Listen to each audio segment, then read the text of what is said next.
We come now to create our album of life. Throughout our individual and collective journeys, sometimes through pain and conflict, we've discovered the true meaning of family. As we accomplish ultimate togetherness, we become healers of ourselves and the countless who embrace us and our message. We have learned and we understand. Now, we must share. Welcome to Snark Marks, everybody. We are a very funny podcast out of the Central Valley of California. I'm Andrew. That's Dusty. Hey. We are here with my big brother, You got an Jacob evil Cotner. brother in the attic. Yeah, Hugo. It's still Hugo for some reason. Yeah. It's always Hugo. So that was unironically what Metallica wrote down as their mission statement for the St. Anger project. And I felt like that sets the tone perfectly for us talking about Some Kind of Monster. By the way, all of you guys, you can follow us on all the shit. We're going to be gone after the next episode. We're a wrestling podcast after the next episode. You can, if you follow us, we got a good backlog. I'm not deleting the backlog. Okay. Love you. But now we're talking about Some Kind of Monster, right? This is sort of a, this is a long time coming, because I think every episode that we've had Jacob guest on, and we've been privileged to have Jacob on many episodes. Yeah. At some point we talk about Some Kind of Monster Yeah. in some context. And I thought before we shutter the Snart Marks, we have to fully talk about Some Kind of Monster. Son of a legitimately one of my favorite films of all time. Not ironically, maybe my favorite documentary. It's so good. It might be the most unintentionally funny thing. I know you've got your Breens and you've got your Tommy Wiseau's and you've got all this shit. This is the biggest rock and roll band on the planet. Yeah. That made a documentary, and we're going to make a documentary about making this badass new album that they were making. And then it ended up being about something else. Like they're in therapy. They really have a hard time being in the same room as each other, but it's not like in a cool rock starry way. It's in like a sensitive, like we're all kind of children still way for some reason, except for Kirk, but Kirk is kind of personalityless. Like it's just a weird dynamic that we've got. So Jacob, if you could do us a favor really quick. Yeah. I'd like you to set the tone in a few minutes of like what they're doing here, like what led up to it and what they're doing. I've thought of the ways I want to do this, and I just wanted to frame this as from my perspective how this happened, because I love that. the hype at the time. Okay, I'll just start at the beginning. I always knew who Metallica was, but they were kind of scary to me when I was younger. And then in '95 they released Load, and I liked the singles. I heard Until It Sleeps and I think Hero of the Day, and I was like, I'm gonna buy that album. I bought that album and I liked it. I didn't love it, but I was like, I like Metallica now. That's pretty good. The next year they released Reload, which was the other half of that record project.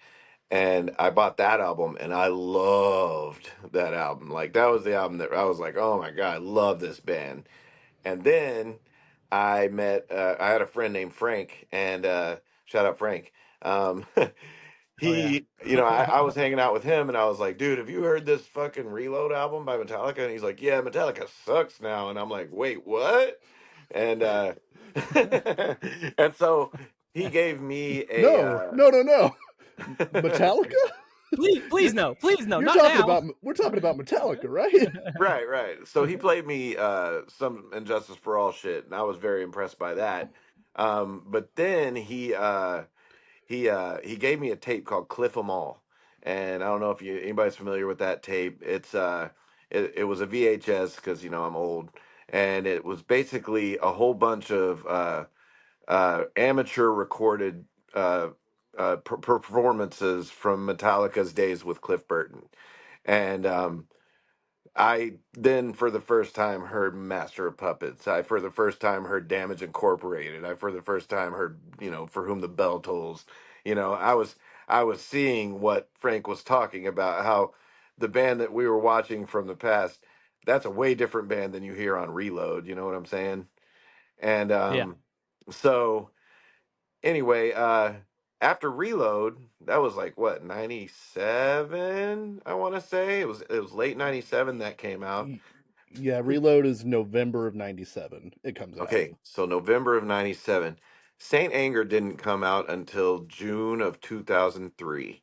So in all that time, we were all just like begging for more Metallica. But the thing was, by that time, I was like, I want Metallica to be heavy and fast again, and because like Reload's cool, but God, if they could do that Master of Puppets thing with better production and stuff, that'd be so cool. And anyway, so we waited and we waited and we waited, and then finally we hear it's coming. And I remember the first time I heard the song Saint Anger, the video had come out, and I was hanging out with my girlfriend at some, I don't know whose house we were at, but they had a computer, and I watched the video for Saint Anger, and I thought there was something wrong with the speakers on this person's computer. I was like, this song sounds pretty cool, but man, those speakers suck, and It's really ruining it. so then the record day came out, and Mark Maxwell, my very good buddy, he was my Metallica buddy. He was the drummer in my band at the time. We were both so excited, and I lived in Fort Smith, the town. He still lived in the town we grew up in, so he would have had to drive until later to get Saint Anger. But I was there that day, in the morning, and I bought Saint Anger, and I popped it in my car, and I started listening to it. And I remember we didn't have. I don't even think I had a cell phone at the time. It was like 2003. But um, I remember getting home and I called him and I said, "Hey, did you get the record?" And he's like, "Yeah." And I'm like, is something wrong with yours? Mine sounds really weird. It just the mix is crazy. And I was like, the snare drum, it sounds insane. And I was like, and there's no solos. Did they print did they print the disc accidentally with no solos on it? I was truly confused by what we got. And I kept listening to it though. And finally, I've got it right here somewhere. I should have got it out, but I have an issue of Guitar World from like the week this album came out, and it had an interview with Bob Rock explaining the production process and how, like, yeah, if you listen to All Within My Hands, right before the outro of it, the last song, there's like a hang, and then you hear what sounds like somebody trying to plug in a guitar with a live wire, like a and that is what that is, and they just left it in and shit like that. Bob, they were just truly like, we were just like, fuck it, everything but the kitchen sink. We're just gonna be really, we're not trying to be perfectionists. If sometimes guitar tones change in the middle of the song, you're just like, that's not the same sound that was just there, and then the other one comes back, and it's just like, it's a fascinating album to me, but hold on. I was still very confused by it. I was like, why would Metallica make us wait that long? And they come back with some speed and with some heavy, but it sounds like shit. And they're like yelling about their feelings and shit. And I this is kind of weird, And then somebody was like, there's going to be a movie that's the making of this album. And that didn't come out until September of 2004. So over a year later, I actually saw them on the Madly in Anger with the World Tour, I think it was called. I saw them, I think it was. Madly in anger with the world. Fuck, dude. I, He thinks I he's saw so them. profound. I saw them on this tour, basically, as what I'm saying, and they had before the band, they on the screens they had a trailer for this movie, and you couldn't even see it on the internet, and we were all just like, oh my god! And here's the thing, guys. Here's where I want to get with Some Kind of Monster. Before Saint Anger and before Some Kind of Monster, I thought Metallica were superheroes. I thought they were all bad motherfuckers that knew they were bad motherfuckers, and they could all get in a room and just do that thing if they wanted to at any time, and they're fucking geniuses, and they shit gold, and they get all the chicks, and they play faster than anybody. James Hetfield's the fastest fucking right hand on any guitar player. Any other guitar player will tell you that. And This movie comes out, and this was the first. The Osbournes came first. The Osbournes was the first peak into, because Ozzy was kind of looked at as a little bit of a golden god type of guy too. And then you see he's a bumbling buffoon falling down the stairs in his house and shit, and you're like, what? Wait, what? Sharon! You know, like that's that voice. Oh my god, you know. And Yeah. But this was truly, I didn't know what I was getting into when I watched this movie, because this was the first truly honest thing that a band of their caliber did. The first truly like whole, we're just and you know you know the making of it, like they were gonna make, as you said, something just a little. Back in the day, a DVD would come with a CD. You know that it was like the making of the album, or they were gonna air it on TV to build up the album on VH1, and they were just gonna make that. And then when James went to rehab, they just kept filming, and they were just like, and then you know you see the meeting in the movie where James is like, "Okay, I'm back from rehab, and I guess you guys can stay." And then Elektra, their record company, was going to pull the plug, and Metallica ended up paying for the movie. So like when they're having that discussion at the end of the movie with Rob, you know, when they say, you know, if they lose money on this, Metallica paid a good, you know, 2 or 3 million on this movie, just because they believe it was so raw, and they believed in the filmmakers. But this basically showed that these guys were human, because when I saw them live, dude, when Kirk Hammett is standing in front of me and just fucking wailing, and like he shake his head, and he could hit you with his sweat, and that's a fucking god up there. And now I'm just more like, oh, Kirk's cool, and he serves, and he's the mediator, and like, Yeah. and like back then, How good is that nice guy at guitar? he's, you know what? A lot of people would say he's not good at guitar, and a lot of people would say Lars is not good at drums. Uh, there's a lot of shit talk on Metallica, but they truly are, and especially the fucking the trajectory at which their career has gone. Saint Anger had to happen to get the really good Metallica we're getting now. You know, Metallica is like a well-oiled machine at this point, and if this album wouldn't have happened, who knows what it would be like. I have some Lars thoughts as another person who plays drums, but I will save them for my listen through of Saint Anger later. But I Real think, quick, Dusty, is oh Jacob's yeah, video frozen on your end? it's It frozen on is my on, end. Yeah. it is on me too. I don't know what's going on, but I don't know. So It looks like the one picture they got of Leatherface. yeah, yeah. Jacob looks like some kind of monster right now. it truly Yeah. does. So the We might just fascinating roll with it, I guess. Jacob's right. I was thinking about this.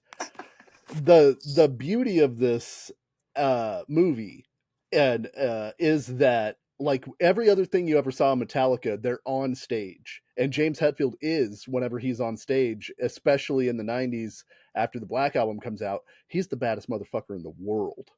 Like they played in front of whatever 500,000 people or whatever in Russia, and Yeah, they're awesome, and they're those guys. And you didn't really, at least to my knowledge, get a lot of look at the dynamics of a band in the same way back then. Like there is no, unfortunately, documentary of Guns N' Roses imploding while they're making Use Your Illusion, right?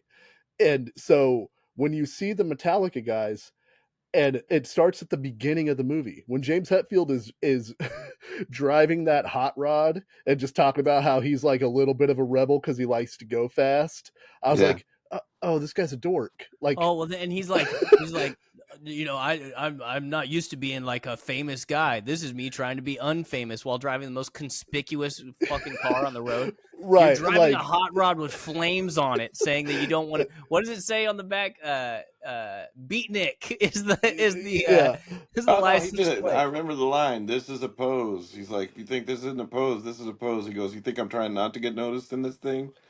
Um, Right, like he's so so when it starts, I'm like, "Oh, this is like you never see these guys and Metallica is Metallica exactly because you don't see who the guys are. Like you like it's easy after the movie to look at them and go like, okay, so James is a guy who has all this emotional pain from when he's a kid and he doesn't know how to process it, and he's crafted this persona that he can create that keeps him safe. He's that guy. Lars wants to be a rock star so bad, and he's really good at it. And like watching this documentary, I give Lars more credit on the production side of things. Like even if he's not the greatest drummer in the world, which I think he would also admit, he has an ear for stuff that sounds good and for arrangement that makes him like vital to that band.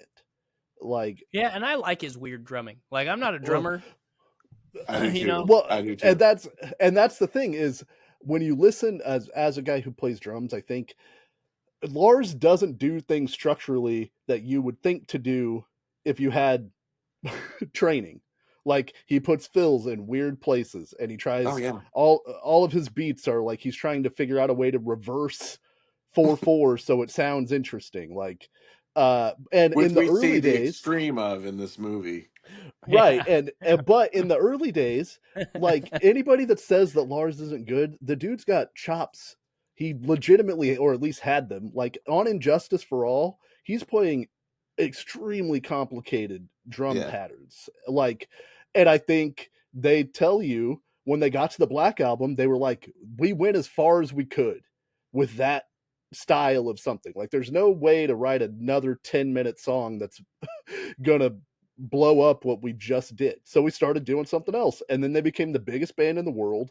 And Lars admitted to stopping, like he stopped practicing. Because why wouldn't you? You Yeah. sold 15 million records. You're the biggest band in the world. What do you have to prove? And then the drumming got simpler because they went like load and reload is kind of alternative rock, southern rock, that kind of stuff. And he plateaued and he doesn't care. And why should he? He's in the biggest band in the world. But yeah, to say Lars is a bad drummer or not, doesn't have any skill is insane. And then Kurt, it's clear he's just like a chill guy who happens to be really good at guitar. And I think Newstead was in the band because he just liked being in a band. He's clearly a musician's musician, it seemed like to me. And before that, when Cliff Burton was in the band, he was the guy that they looked up to. Because if you listen to James and Lars talk about Cliff, there's like a reverence for how good Kurt Hammett or Cliff Burton was at bass.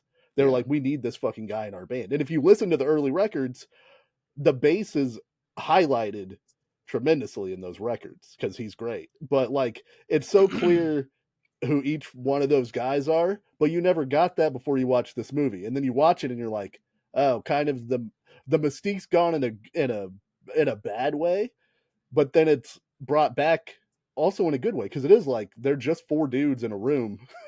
they're Yeah. not they're not magicians. You know, Yeah. it's the same as the Beatles doc. We talk about that all the time where you're like, oh, it's just four dudes fucking around in a room. Me and my friends make music being four dudes fucking around in a room. They just happen to be Metallica, and I'm the band that I'm in. You Yeah, know, this Right. was there's a lot. I made a lot of. This was the first time I watched some kind of monster after watching Get Back, and there's a because it's a similar thing, right? Get Back's just 9 hours long, and right? some kind of monsters 2 hours and 20 minutes long. But it's two bands who need to put out an album. They know they need to put out an album. They're not necessarily in the headspace to put out an album. One of the person in the band, one of the person in each band is completely not in the headspace to make music. Like John Lennon was on heroin and James Hetfield was, recovering and also had his head up his ass, right? So like they are, and they have to put out this album, and they don't come with really anything prepared in both documentaries. So they tinker and tinker and tinker, and the Metallica made Saint Anger, and the Beatles just made Let It Be. One of so, Right. but it's like it's so. Let's start from the top here, though. So like they get there. What I saw was they get there. There's conversations happening. You can tell, oh, these guys are a little bit uneasy about this. And then they start jamming, and they think it's going really well.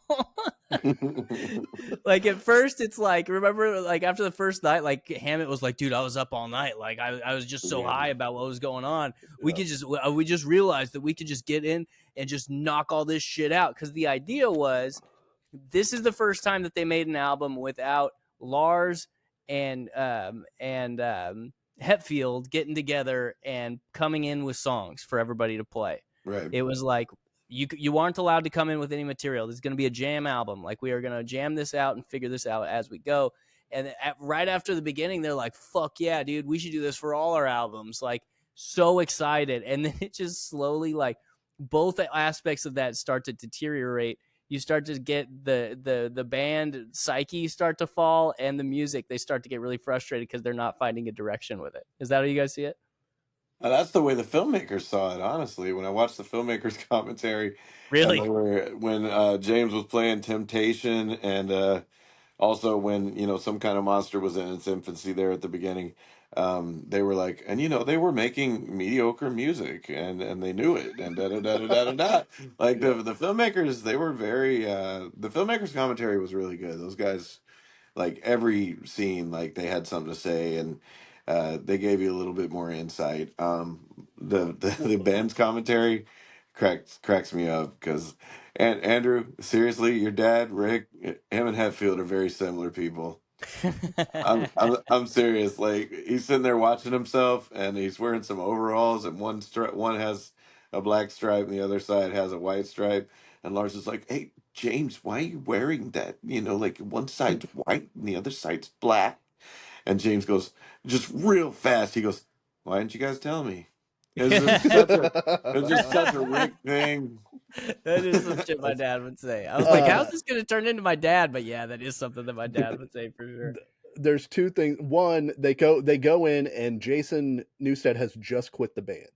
Yeah, That, like, they're huge. getting like a week before they've set up the rehearsal space, and he's like, "I'm out." And so Yeah. that's why they don't cancel the session, because they've already set everything up. And then secondly, I thought the most Metallica thing they could do was they were like, "We rented an empty army barracks and we set Yeah. up a fucking studio in this," because, like, who wants to go to a regular studio? We're goddamn Metallica. That this is where we'll get the inspiration. And it's I like love that every time Hetfield shows up, he's showing up in a different, like, inconvenient, would only be cool to mode of guys with transportation. spiked hair Yeah. car. Like, there's no like badass modern. It's like, I spent 45 grand on this and painted it camo. Yeah. I was like, they must have cut out where he came in a really old timey bicycle, the inconvenient Yeah, one with the one big wheel and the one tiny yeah. wheel. I'm sure he drove up in a tank one time with a Yeah, fucking helmet he's on. I've been working He's on also riffs, one of those bro. types of dudes that writes I was watching him write lyrics, and like he was writing the word motherfuckers, but he wrote it with an AZ at the end. Yeah. And Motherfuckers. mother was spelled Mutha. It was Yes, yes. motherfuckers. Well, and he writes in italics. Like, he writes uh longhand still somehow in italics. Like, it It has to looks be cool. scribbled. Yeah, so the thing that surprised me, and being in bands, and Jacob, you can maybe speak to this more, is like, all the early Metallica stuff they talk about. Once Jason joined the band, they were like, "We tell Jason and Kurt what to play entirely." They don't have any creative. I mean, I guess the solos Kurt sort of writes them, Yeah, Kirk had the solos. but Um, they, like, essentially were like, here's the songs we've already written and formulated the songs. You guys are almost hired hands as Metallica to just play the notes that we tell you to play, and that's it. yeah, pretty And I much with Jason.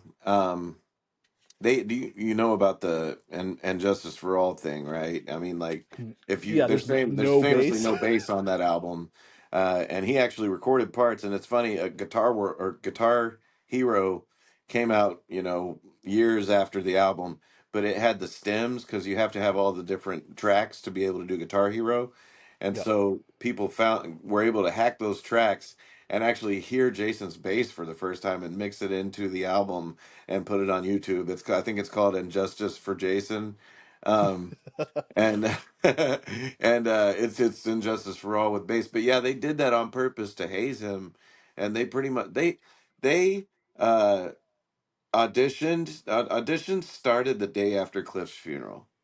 Like they gave themselves no. They were like 21. They gave themselves absolutely no time to grieve, and they just fucking grabbed the guy that could play the best, that had the best attitude, and that was Jason. But he was such a fan of theirs that they hated that, and they tried to haze it out of him.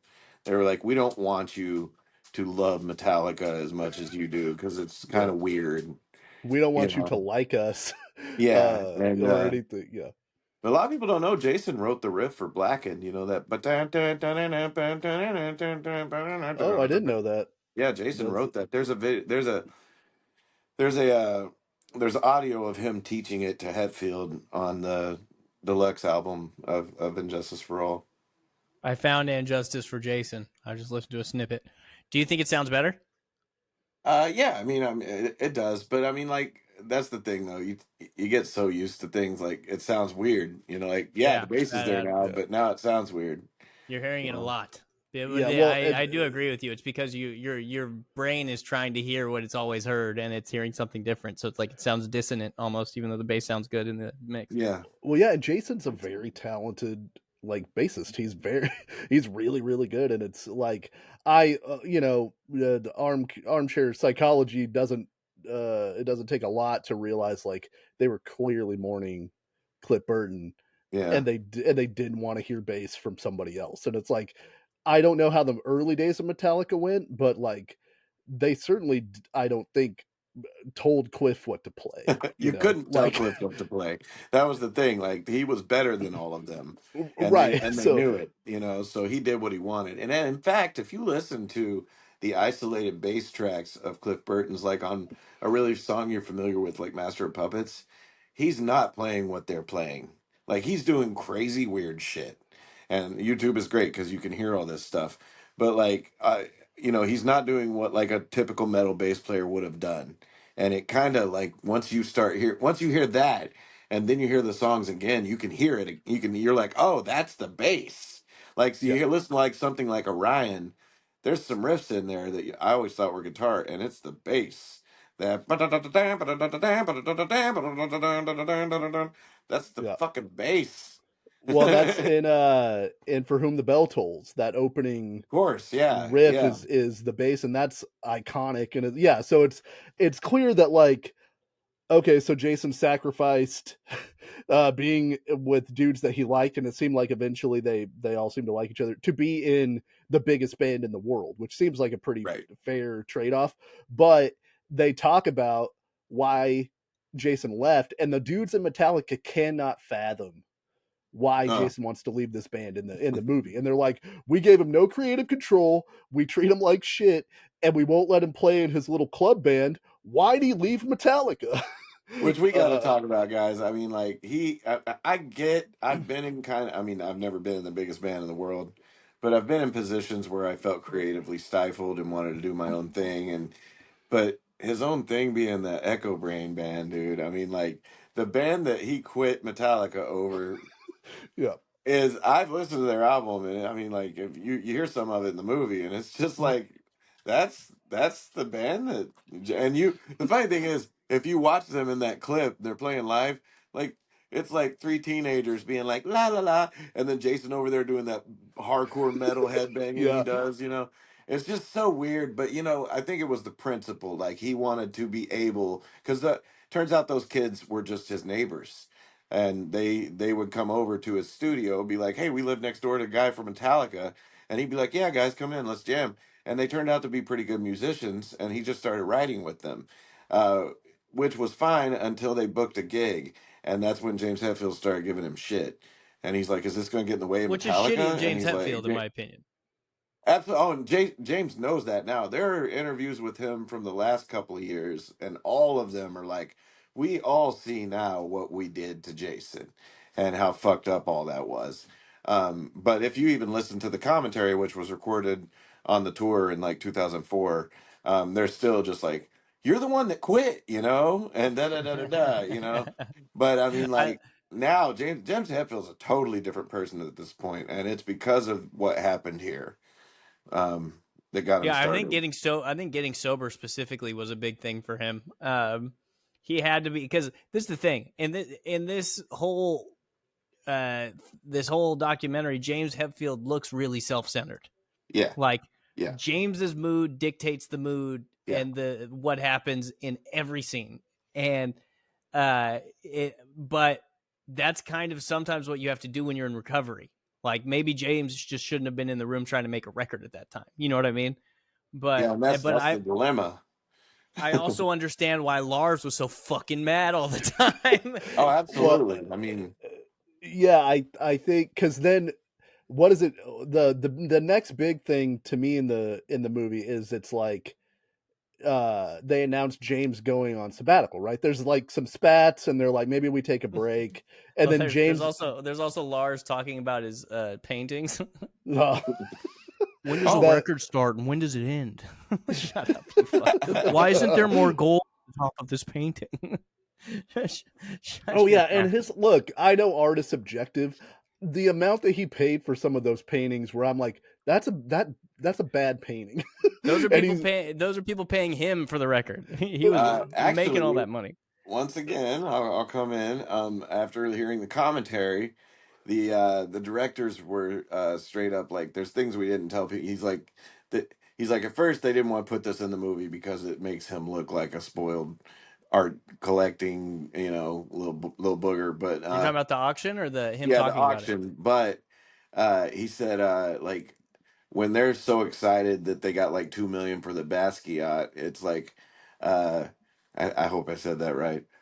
Um, I never know if it's Basquiat or Basquiat. So that guy. Lars was such a fan of his, and one of his had never gone for that much, and Lars wanted to use his star power to have a Basquiat sell for $2 million for Basquiat, so that he could now ask for more and shit like that, and so that's why they were so stoked about. He's really into fucking art, like hardcore, and and like I said, it's art is subjective, but a couple of those paintings, Basquiat especially the died in 1988. So it must have been maybe for his family or something.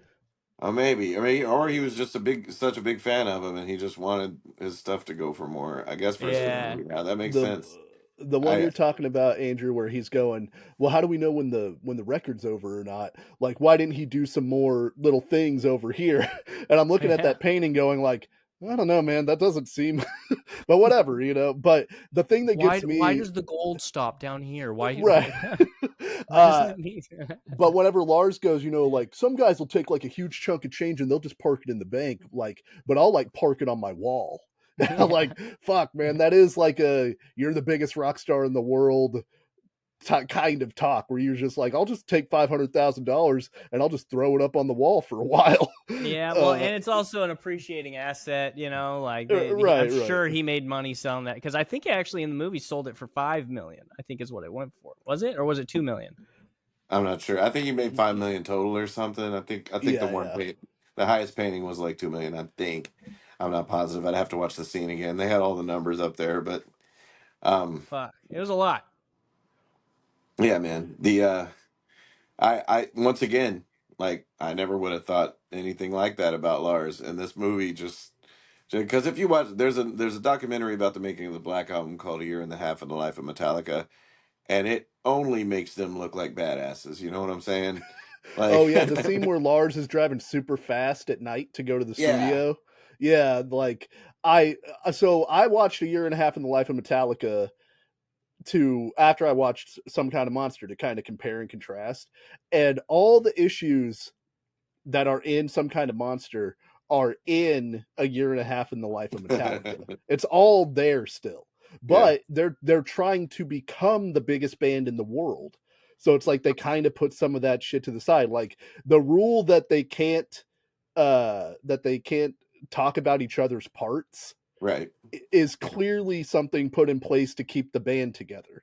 Right. Like even back then, where it's like, I won't comment on your riffs, you don't comment on my drums, because we're just going to get in a fight. And they're trying to Right. keep the shit together to make this album. And by the time that they are the biggest band in the world and some kind of monster is being made, they're past that shit. They're past the nicety of needing to be kind to each other, like Yeah. or ignore those things. Like clearly they're, like Andrew said, they're getting together because it's been 5 years or whatever, and they want to do a new tour, so they need a new record to put out to be able to play new songs or whatever. And so uh when James is like, yeah, I went to Russia and all we did was drink, and I missed my kid's birthday to go to Russia to shoot one bear and then hang out in the cold drinking vodka Right. for 2 weeks. That one bear that we didn't even eat. Oh yeah, we could, because they had just come out of hibernation. So I killed a confused, sleepy bear in Russia. A sleepy, fat, confused bear, just Yeah. still rubbing its eyes. God damn, that's the Yeah. best sleep of my life, man. I've It missed sunshine for so long. Bang! Oh and then fuck! Is James that told James Hetfield from Metallica? Is that Metallica's James Hetfield? What the I guess for fuck, me the man? bear tolls. For I was whom the bear tolls. I was gonna say, You then after James shot it, he said, "Your lifestyle determines your death style." That's where he got the lyric.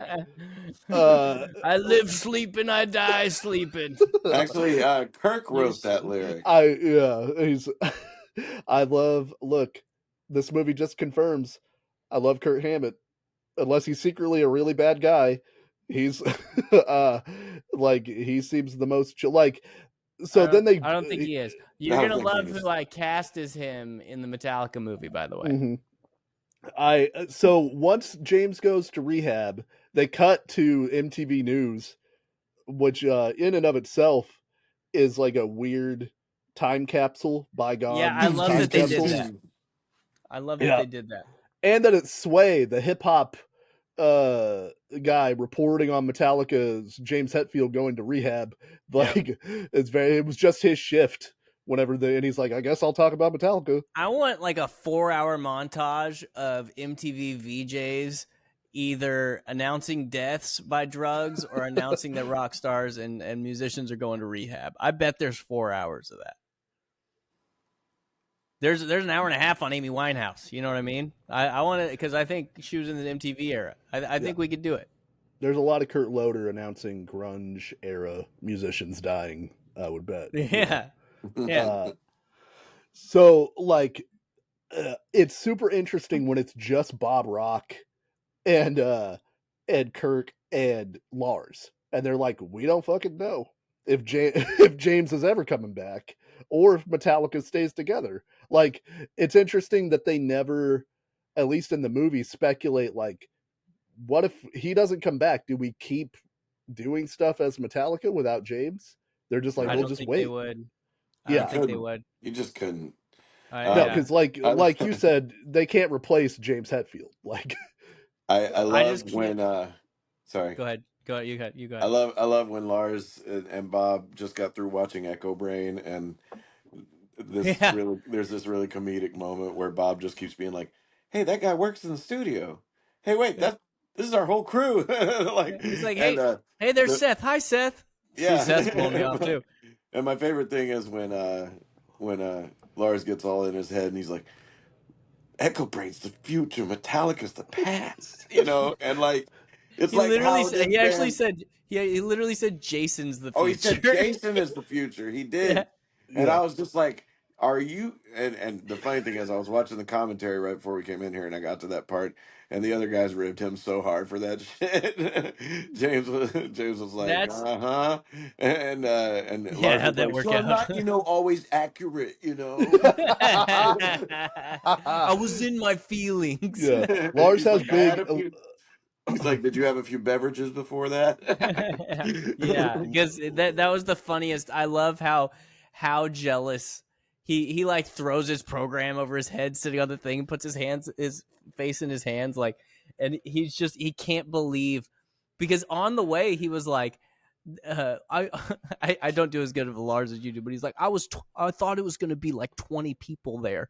Or at least I think that's what I was hoping. And it's like, you were hoping that his show would bomb, and then he shows up and there's like 300 people there. It's like a cool venue, nice little Yeah. thing. People are having fun, and Yeah. he is just not enjoying himself. And Kirk's like tapping his foot, and like Kirk's like, and Lars is like just distraught. And then they go back to see Jason, and he already left. Oh, he big timed him so hard, which is so funny. It's so That's funny.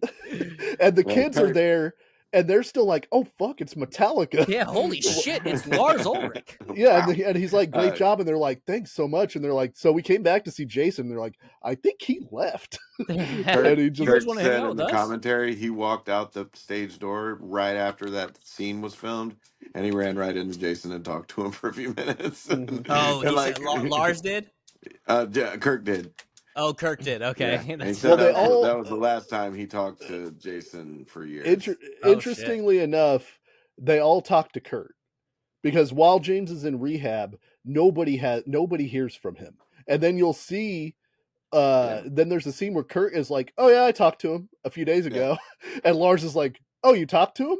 What'd Yeah, he say?" and he just like spills all the beans about everybody. Like he Yeah, doesn't want to Kurt. be around you. He's really Yeah, uncomfortable with what's going on with you. he thinks you and him have a business relationship only now, and I'm like, Kurt, that's in confidence. You don't just tell, but it's like he's learning the process of boundaries and Well, all of that stuff. Kirk is a golden retriever that happens to be the guitar player for a badass metal band. Yeah, But he's like, because his little solo scene at that point is when he goes surfing, and you can glean 1,000 things from the little thing that he says, which is like, "Hey, I had to give up drugs and alcohol. Like I'm trying to be better." Because I don't know. Do you know? Was he on hard drugs, Jacob? Him and during the load era, him and Lars were way into the booger sugar. Yeah, they were doing coke Yeah, a bunch, huh? who wasn't, bro? Yeah. coke and alcohol, man. Yeah, so and he's like, so then I discovered surfing, and this is the line. He's like, surfing's great because it's like it's just you Yeah, out there. It's you versus the wave, and that's it. You know what, man? Surfing's so cool because Lars isn't out there. Because no one's yelling Lars at and me. Lars and James, they don't surf, so my I'm not favorite gonna Kirk run into Hammett. Bob Rock out there. What? My favorite Kirk Hammett moment in this movie is when James is like talking about how he doesn't want people listening to music when he's not there. And he's like, and I feel like you guys, you're going to listen to something and then you're going to hear something in it and you're going to want to work on it. And then I'm going to come back to a situation where it's already done and all these decisions have been made and I didn't have a say in it. And then Kurt goes, so it's kind of been like the last 15 years for me in the band. Yeah. Yeah, that is great. And Well, was that around my favorite Kirk part is when he defends solos Oh my and God. Yeah. he like stands up for himself. the most angry he gets the whole movie.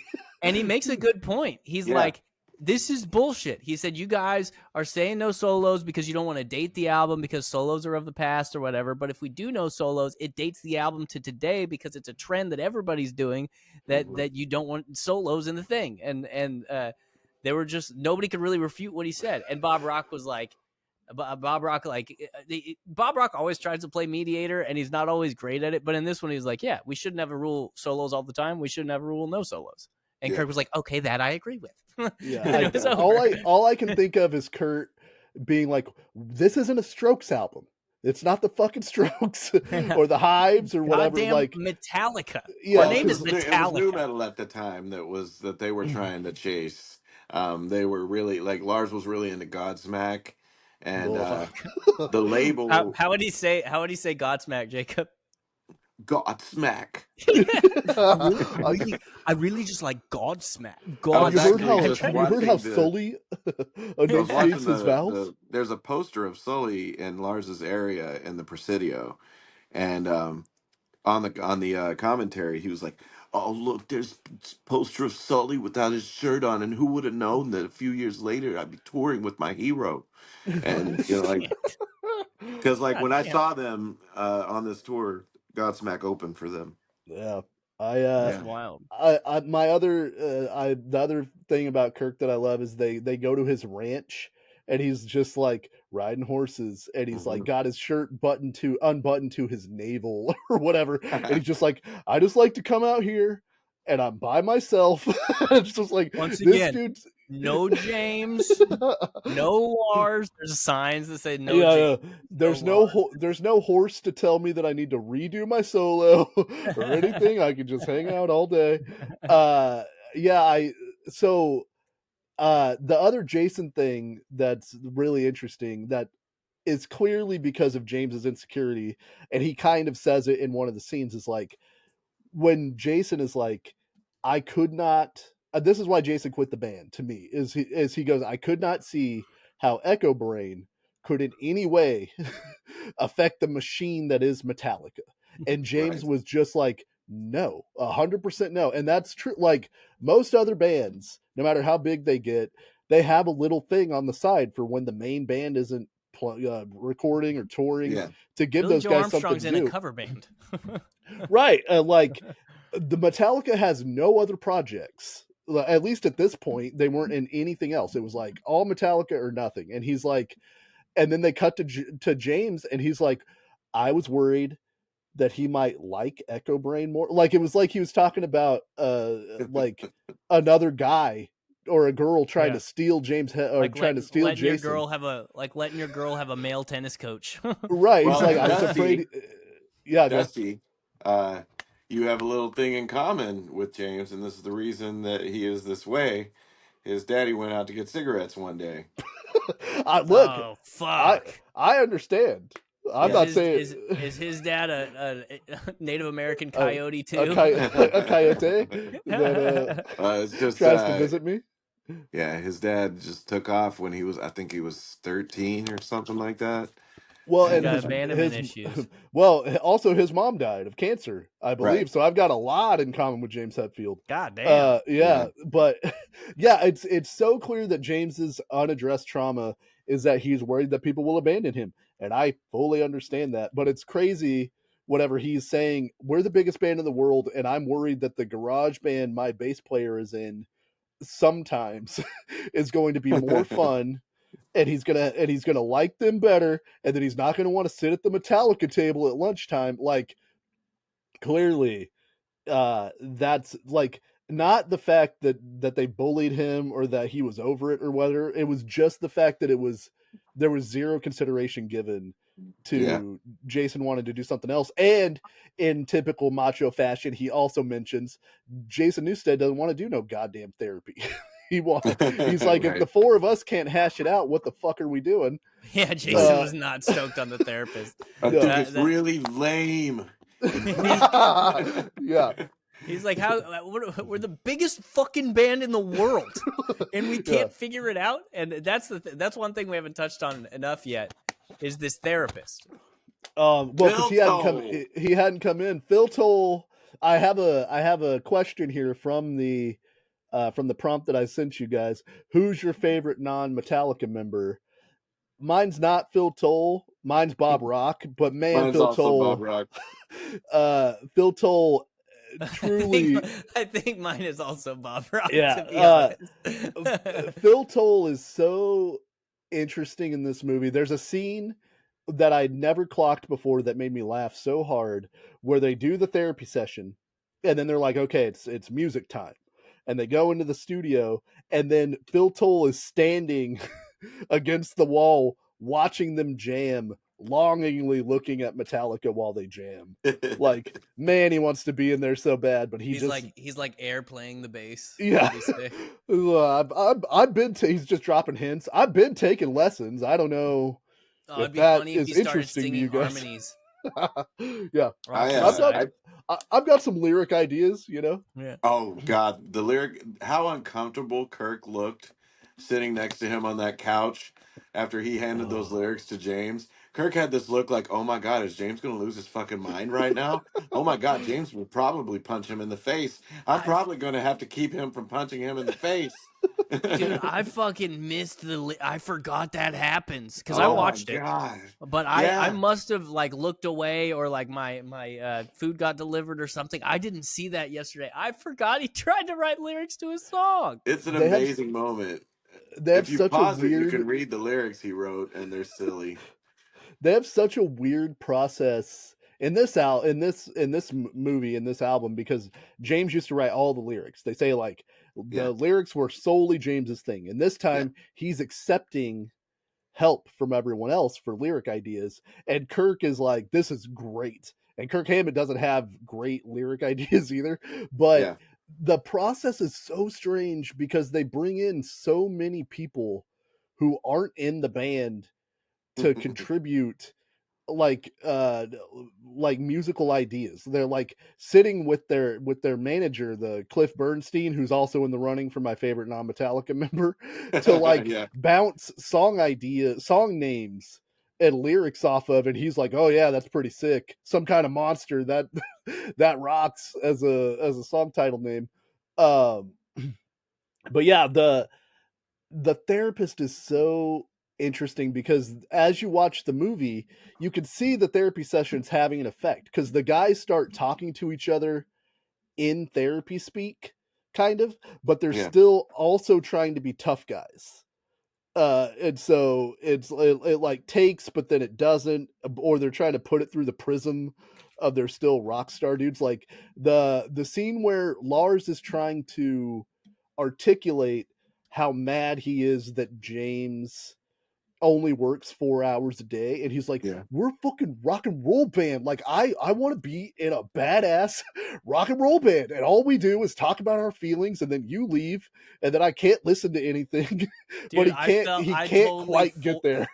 I totally felt for Lars in that. He's like, why are we have all these rules? Like, we're a fucking rock and roll band. I don't want rules. And he's like, I understand. You have to leave at 4 p.m. That's fine. I respect that. But that doesn't mean you can't tell me that me and Bob can't sit down and listen to something at 4:15, man. And then he does the fuck thing, and then they make Oh, the producers told him to say fuck in his face. that's the Somebody's like, cringiest part of that whole of yeah, one of the cringiest They scenes in did this whole not. movie. they did not. They were flies on the wall for most of this. This Oh, wasn't like a regular reality show. That They just filmed this shit.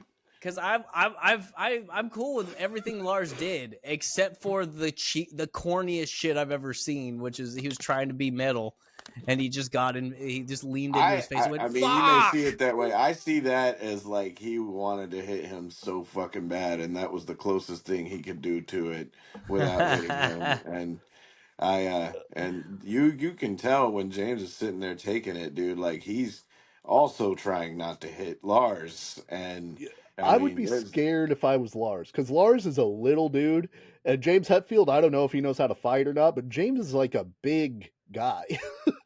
but he's uh, like, I mean, all the things that James has put him there. There's that story Lars tells about how like he has to get James really drunk for James to talk about his feelings and to talk Yeah, about it yeah, and stuff yeah. like yeah, that. And like James was always like that. And I think a lot of the rules came to because the what he came to is James was like it was always Metallica first, Metallica second, Metallica third, uh, my family, and then me. And he's like, I have to be me first because I can't if I'm me first, I can be better to my family, who is second, and then Metallica. So I think what we were seeing there with the limited schedule was just like he had to be with his family more instead of just hang out in the studio all the fucking time. And because like it was really hard for his wife and kids with the drinking and the missing the birthdays and the all that stuff. And Well, I would um imagine the longer you hang out in the studio, the more tempted you are. Like if nobody else is gonna stop drinking, right. uh, or whatever, like the long hours. Because I've never recorded an album. You've recorded albums. But I can tell from this and from seeing all kinds of other stuff, there's a lot of sitting around Oh and yeah. waiting. Yeah. And so if you're used to filling that time with getting fucking Yeah. sauced, and now you can't, what are you supposed to do? exactly. Yeah, So he it's very wanted some much environmental. structure, and he even, he mentioned why, it is unreasonable, but he just didn't want any decisions made while he's not there, and that's his way of being okay with only being there 4 hours as well. But Well, man, and he it's also made the point where he's like, if we're only around for, if we know we only have 4 hours, we're going to be more productive. And like, yeah, as a person who, well, like Dusty, I've never made an album, who's been in a band that needs to practice. Ugh. You're more productive when you have a set amount of time. Like yeah, if it's like lollygag, we got time to lollygag and everybody can go outside and smoke weed for an hour and a half and like uh-huh. all this shit. Like then you get 1.5 songs done in 3 hours. But if you only have 3 hours, it's a lot easier to get everybody to go, okay, let's fucking knock this shit out quick, you know? Well, and to bring in the year and a half in the life of Metallica thing, one of the things that James is clearly frustrated about in that documentary is the fact that they're on flipped schedules then too, Yeah, because Lars likes to record the drums at night and sleep all day, and yeah, James, and it seems like Kirk and everybody else would rather work a regular schedule and go home. And there's like a scene in that documentary where it Lars shows up at 4. He was supposed to be there at 1.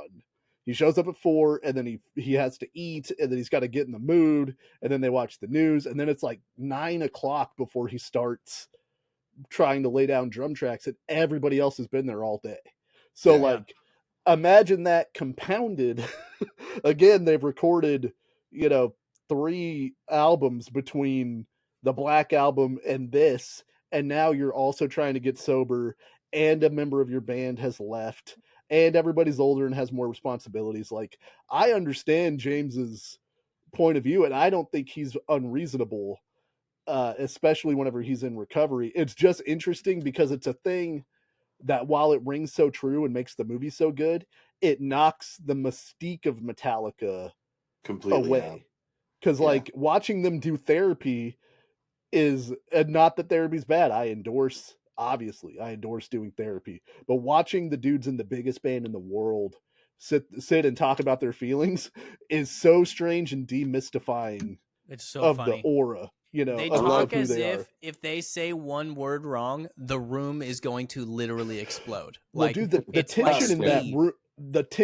room, is fucking palpable, man. Yeah. Like, uh, that leads to one of my other favorite parts, which is there. I think it's when Robert Trujillo shows up. They're doing the bass audition, and uh, James is like, "Well, I figured we'd take the last hour and we'd jam with this guy, because he seems pretty chill. Just go." That's yeah, this part is the most therapy, like everybody's walking on eggshells part of the movie, basically. He's like, I figured we'd take the last hour, because he said that he's totally chill just hanging out and learning the parts on his own. And Lars is like, I think that's really fucking uninviting.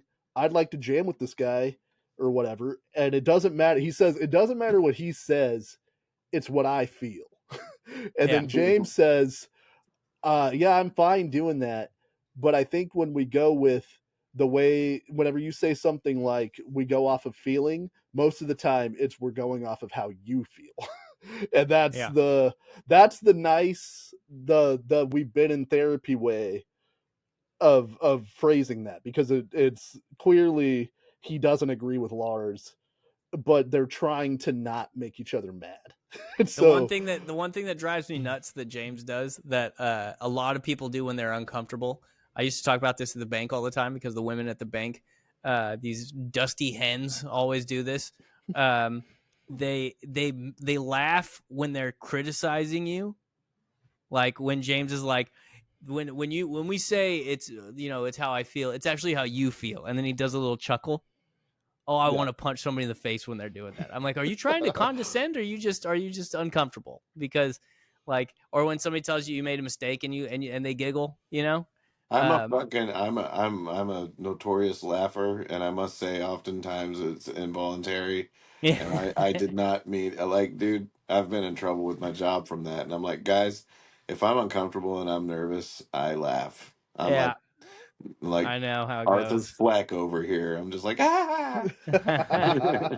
The yeah I so the best, or well, not maybe the best, but like one of the best scenes with the therapist is whenever they're talking about winding down with with what's his name, Robert, I can't remember what his name is, the therapist, The Phil. Phil Phil. Tao. Yeah, when they're winding down, when they're talking about You're a winding cow. down with Dr. Phil, and they're like, we heard that you might be moving to San Francisco permanently, and that makes us nervous. And James uses a lot of the language of that makes me afraid, and that makes me nervous. And he's using Yeah, I statements, which is the thing you it's learn in therapy, recovery. Yeah, and it's he's recovery and learning therapy. like I can acknowledge my fear and not and that doesn't make me a weak person, which is great. But he's like essentially going, I think you think that you're going to stay with us forever, and we have a different opinion about how that's going to go. Yeah. And Yeah. He's like, the, we are selling the house, but that doesn't necessarily mean that we're coming here. It's like, then what do you mean, Nah, I bro? mean, like, yeah, dude, Phil was he was a performance enhancement coach for sport teams before they hired him to do this. And I really feel like therapy was good for Metallica, but I don't know if this was the best guy for them. He's a bit of a dork, and he's a bit of a dude that I'm gonna bring up the Zone It shit that he was yeah, posting everywhere.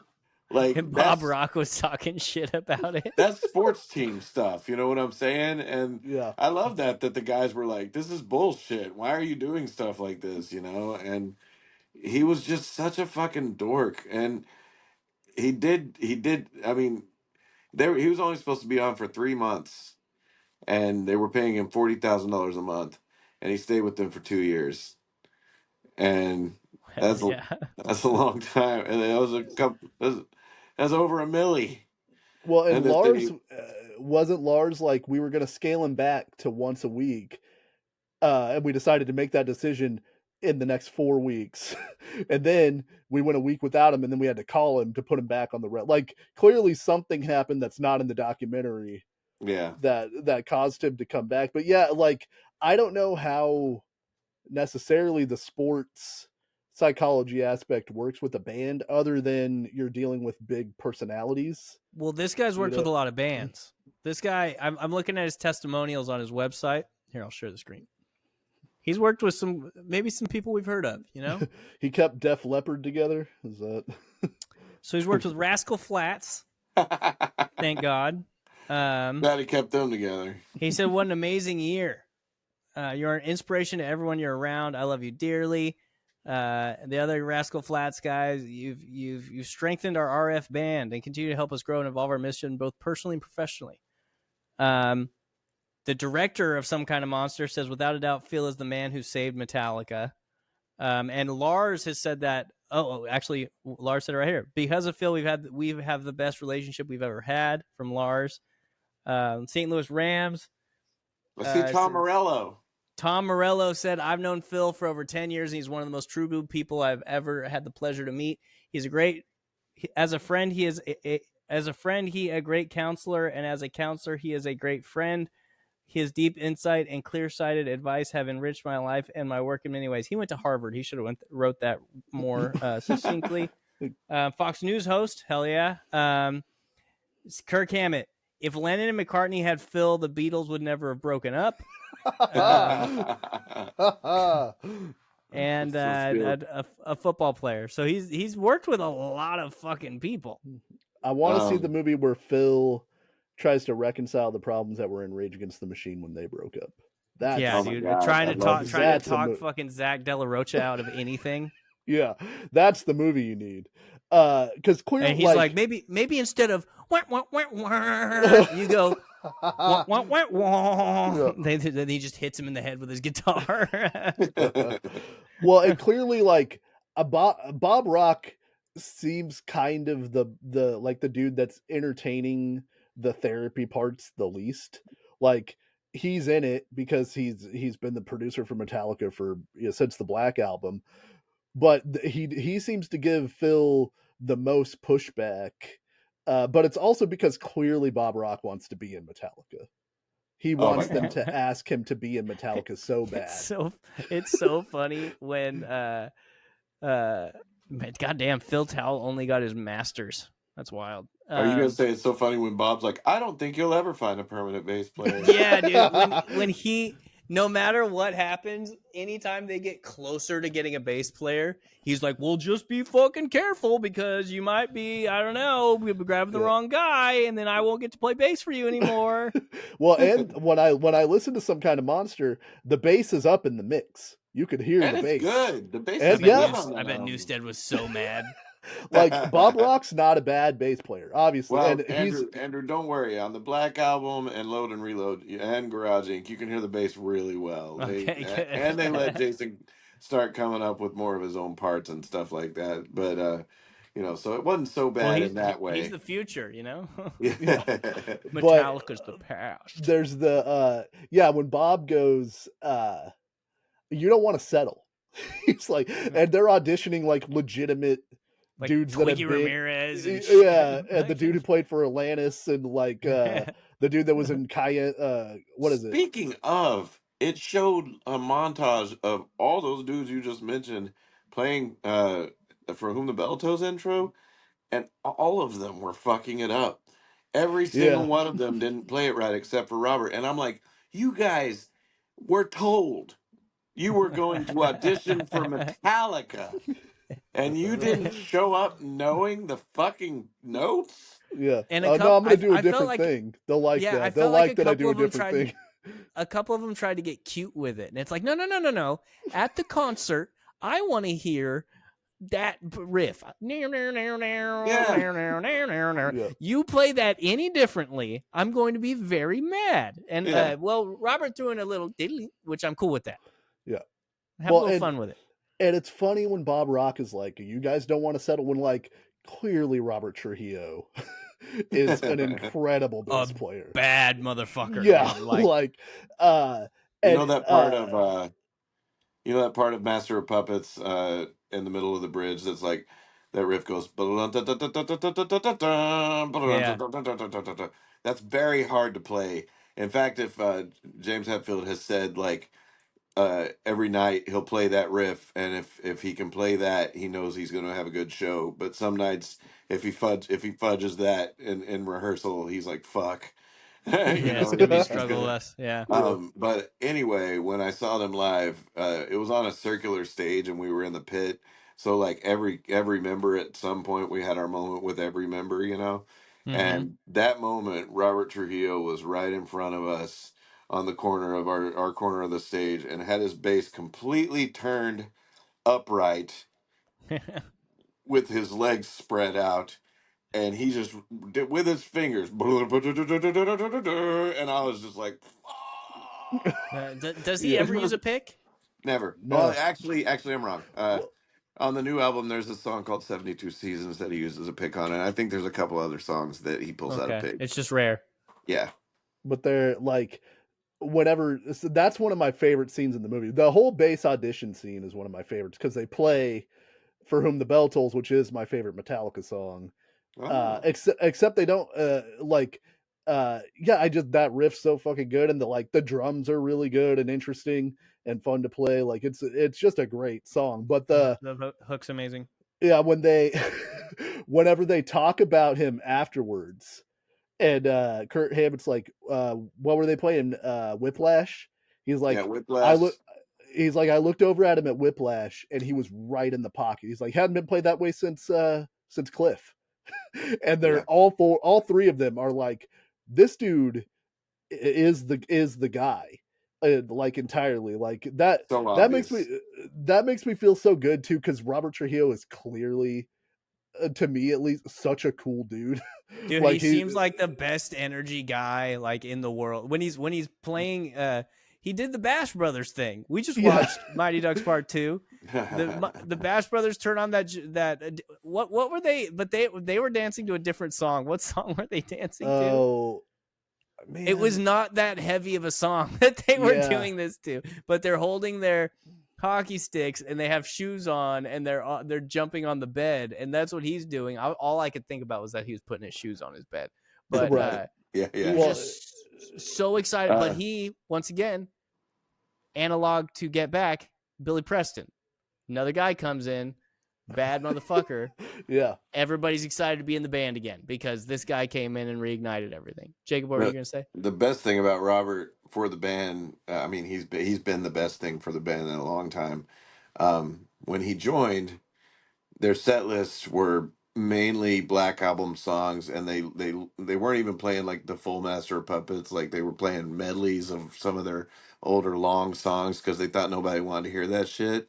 They were playing Load and Reload and Black Album stuff, and you get Creeping Death, or something like that, but you wouldn't really get any deep cuts. And but when Rob joined, he did what any, good musician would do. He learned every song because he was like, I don't want to be the guy that has to look at James Hetfield when he says, "Hey, we want to pull out Phantom Lord tonight." I don't want to be the guy that be like, "Oh, I don't know that."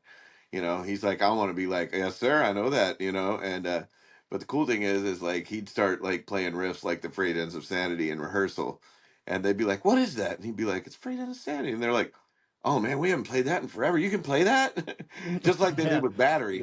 Yeah. They were like, "You know Battery? You can play that fast with your fingers?" And he's like, "Yeah," and it got them energized to play their old music again. And now, if you look at a Metallica set list, like Freight Ends, it's not a surprise if Freight Ends of Sanity's in there. It's not a surprise if Sanitarium's in there. It's not a surprise if Damage Incorporated's in there or Whiplash. Like they're back to playing that shit because that guy was like, "Why aren't you guys playing this shit?"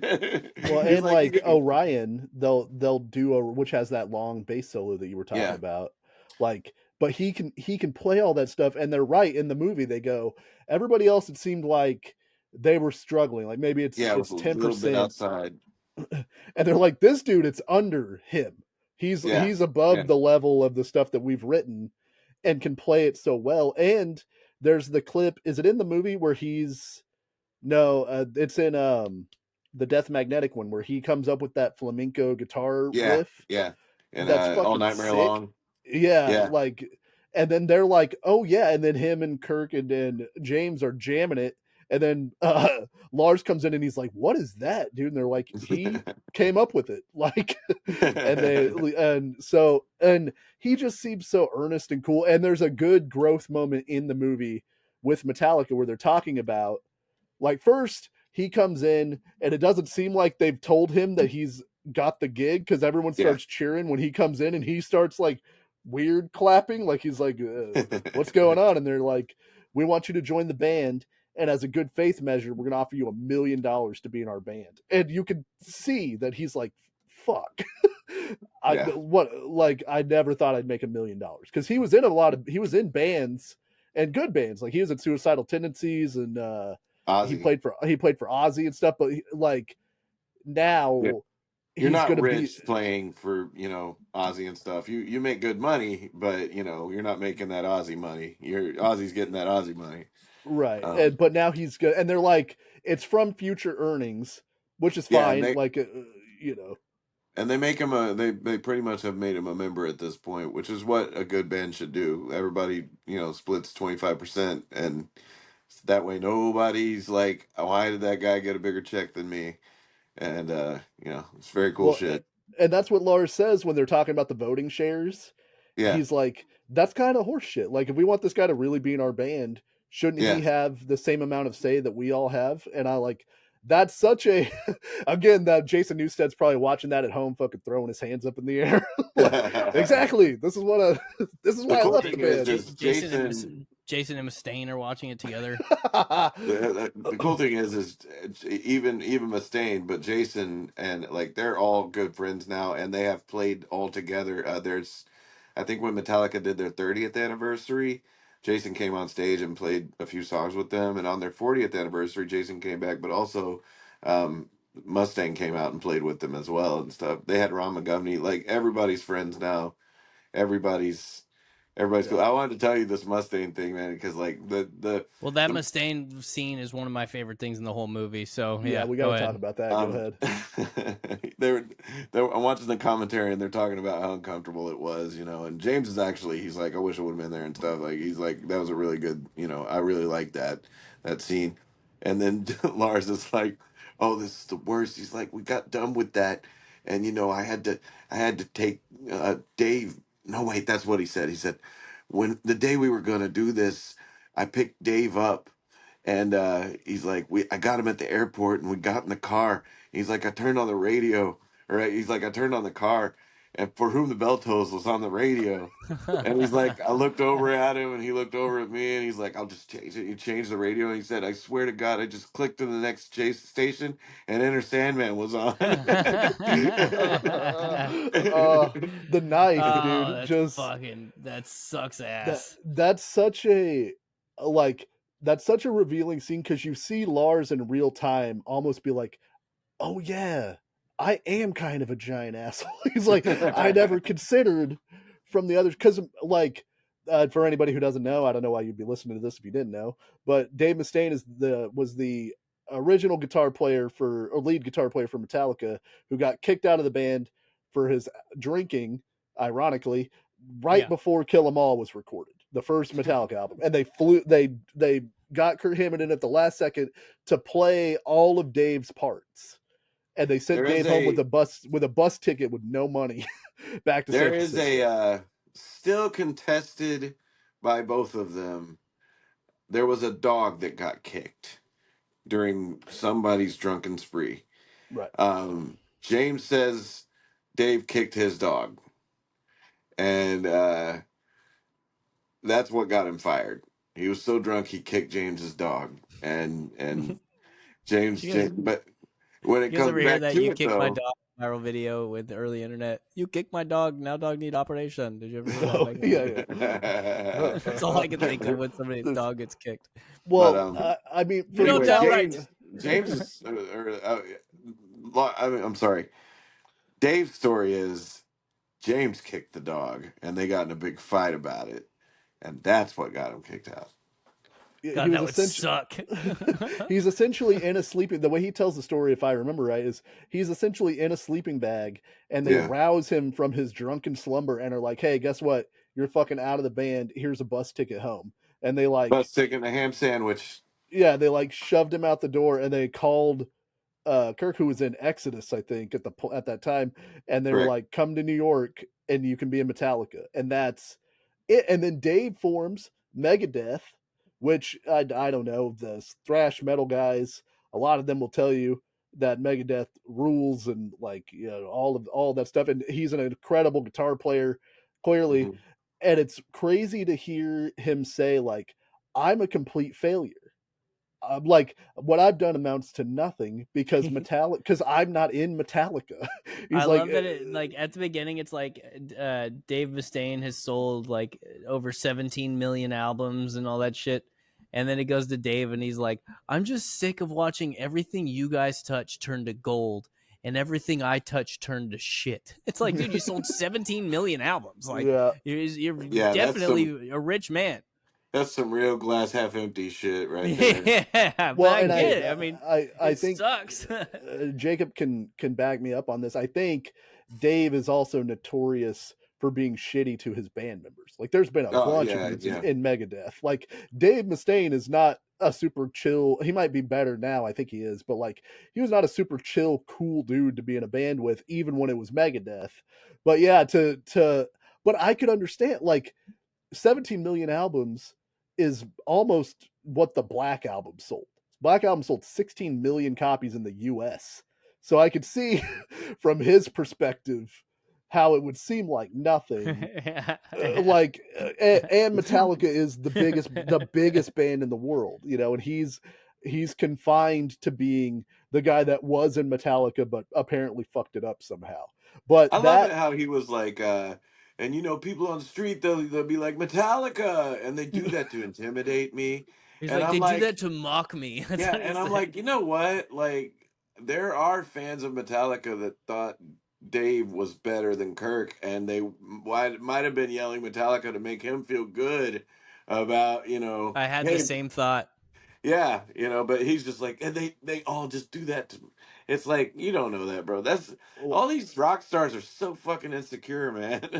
Yeah, well, it's and very funny. it reminds me. Andrew and I know a person mutually that takes everything as a slight. This person that I know, everything is a perceived slight to him, and that is it's incredibly difficult to be around a person like that. Yeah. And it's like we'd be hanging out and he'd just be like, that guy over there's looking at me, and I'm like, I assure you that guy's not looking at you. That guy doesn't care about you. Do you know that guy? Did you upset that guy somehow?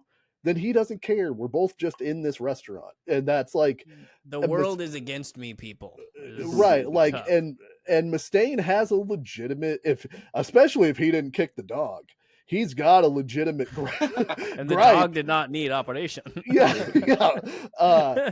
He's got a legitimate gripe, and then it turns out that they excise him and they make him the villain, and now And then they all become filthy alcoholics, or they were. Like, that's well, the their thing. Alcoholica was the nickname for Metallica.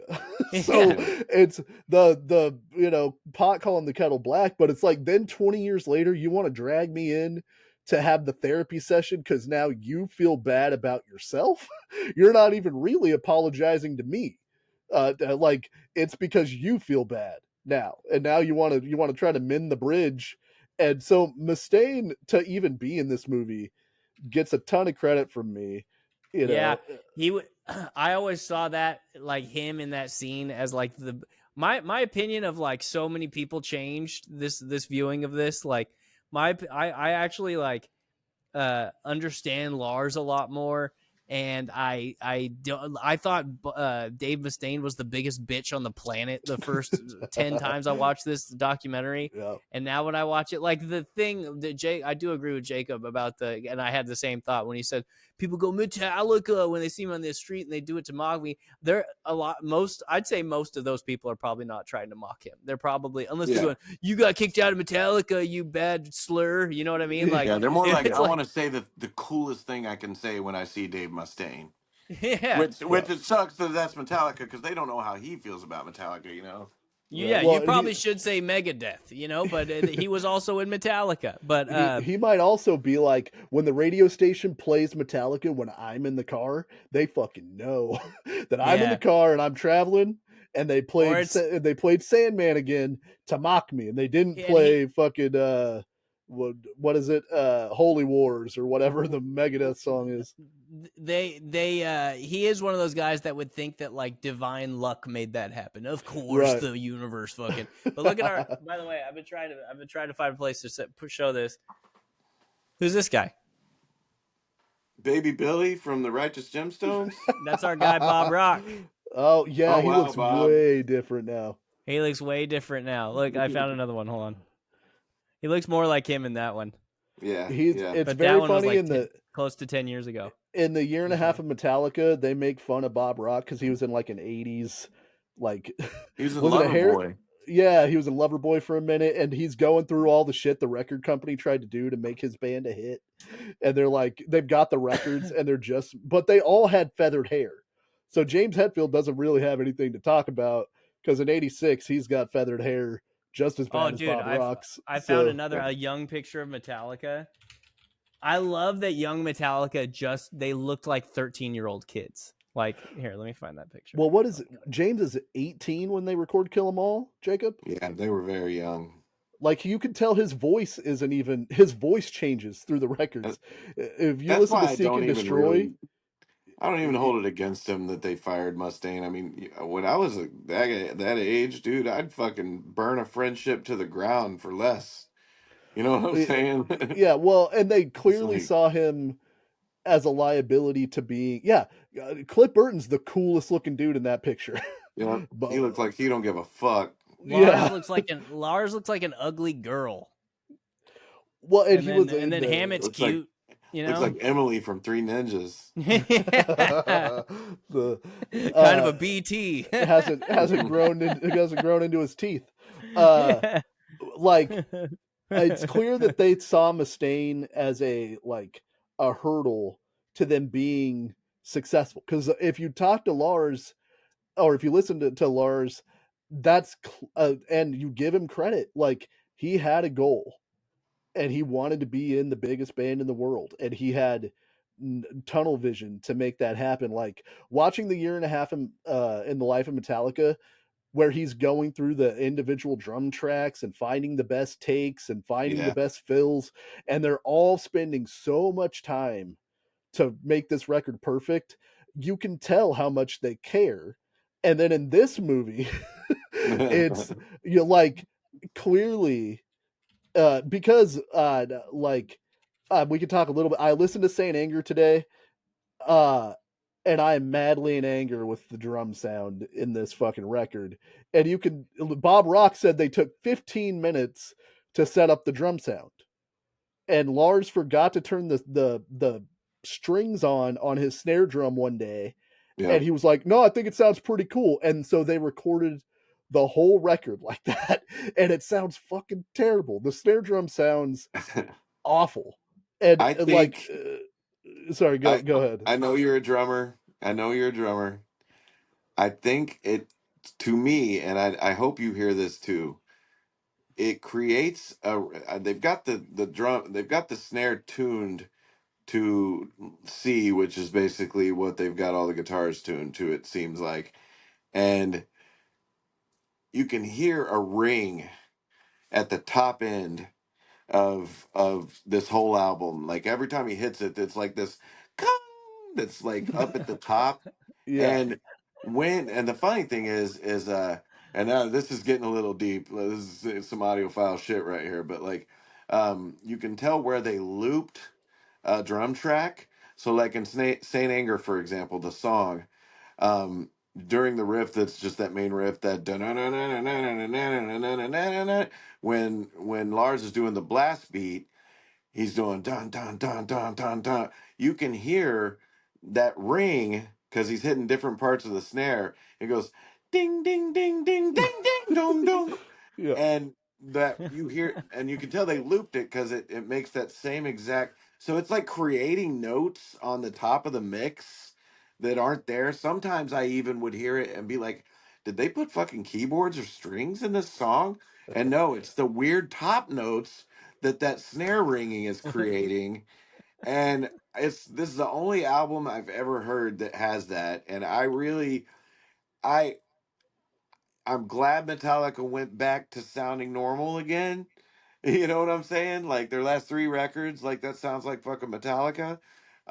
But I appreciate this record for being the unique snowflake that it is. There's no other album that sounds like it. There's no other album that would do that with the snare is mixed so fucking loud. It becomes a main instrument in the music. And I mean that with the resonance. If you fucking crank up Saint Anger and just listen to that part, you'll hear that top ringing. You hear it in so many parts, but it's it for some reason I like it. I'm just like I like the way it colors the heavy riffs and creates that weird dis. And as you said earlier, like when it gets really heavy, it's almost like just a noise. It's practically noise when all the riffs are blazing and they're just pounding it out, and he's hitting that snare really hard. But for some reason, I really like that. When it's all like because the tuning, when it's all together and it's all loud, that then it just becomes like a mush to me Hmm. when I'm listening to it. Like I was taking notes on the songs, and then I realized all the notes are the same, which is to me whenever he's not playing the snare and he's doing other kind of drum things, or he's just playing the groove part, some of the songs are good. There are good riffs in the thing, and I kind of catch myself like bobbing along to it. But almost every song has that blast beat that you're talking about, where he goes katu katu katu katu katu katu katu katu, and and it's pong pong right, pong pong pong Oh pong and yeah, pong. just listen to the beginning of My World. Um, just listen to the beginning of that song, and because that's all just clang clang clang clang clang clang. yeah, the notes for My World were the breakdown riff is good. When Lars isn't playing the snare, there are interesting drum parts. Uh, and then the lyrics, I like the lyrics. God, it feels like it only rains on me. Like I Some think that's great lyrics on this pretty, record. Yeah. pretty profound from whoever wrote it. But then at the end he goes "sucker," which ruins it for me. But They're, like they that's kind of find they find really cool lines and then they pack it with a bunch of bullshit around it sometimes. yeah. There's like, but that's every song. Every song I was going, okay, like the riff is cool, and Insane Anger, the verse drum part is really interesting. He's doing he's doing beat displacement Yeah. on the verses, and then it goes into the "I'm madly in anger with you," and he's going ping ping ping ping ping, and it's and when I was listening to A Year in the Life of Metallica, some of the drum sounds in that are also bad. Like the toms on some of those, on some of that recording, at least the raw audio sounds bad, but they took a ton of time to like record and find the best stuff and cut it together and EQ it and do all the things that you do in a record. And in this one, obviously, because of all the, to me at least, because of all the tension in the band and because of James's limited schedule, and they didn't do a bunch of vocal punch-ins and stuff, it sounds like a demo.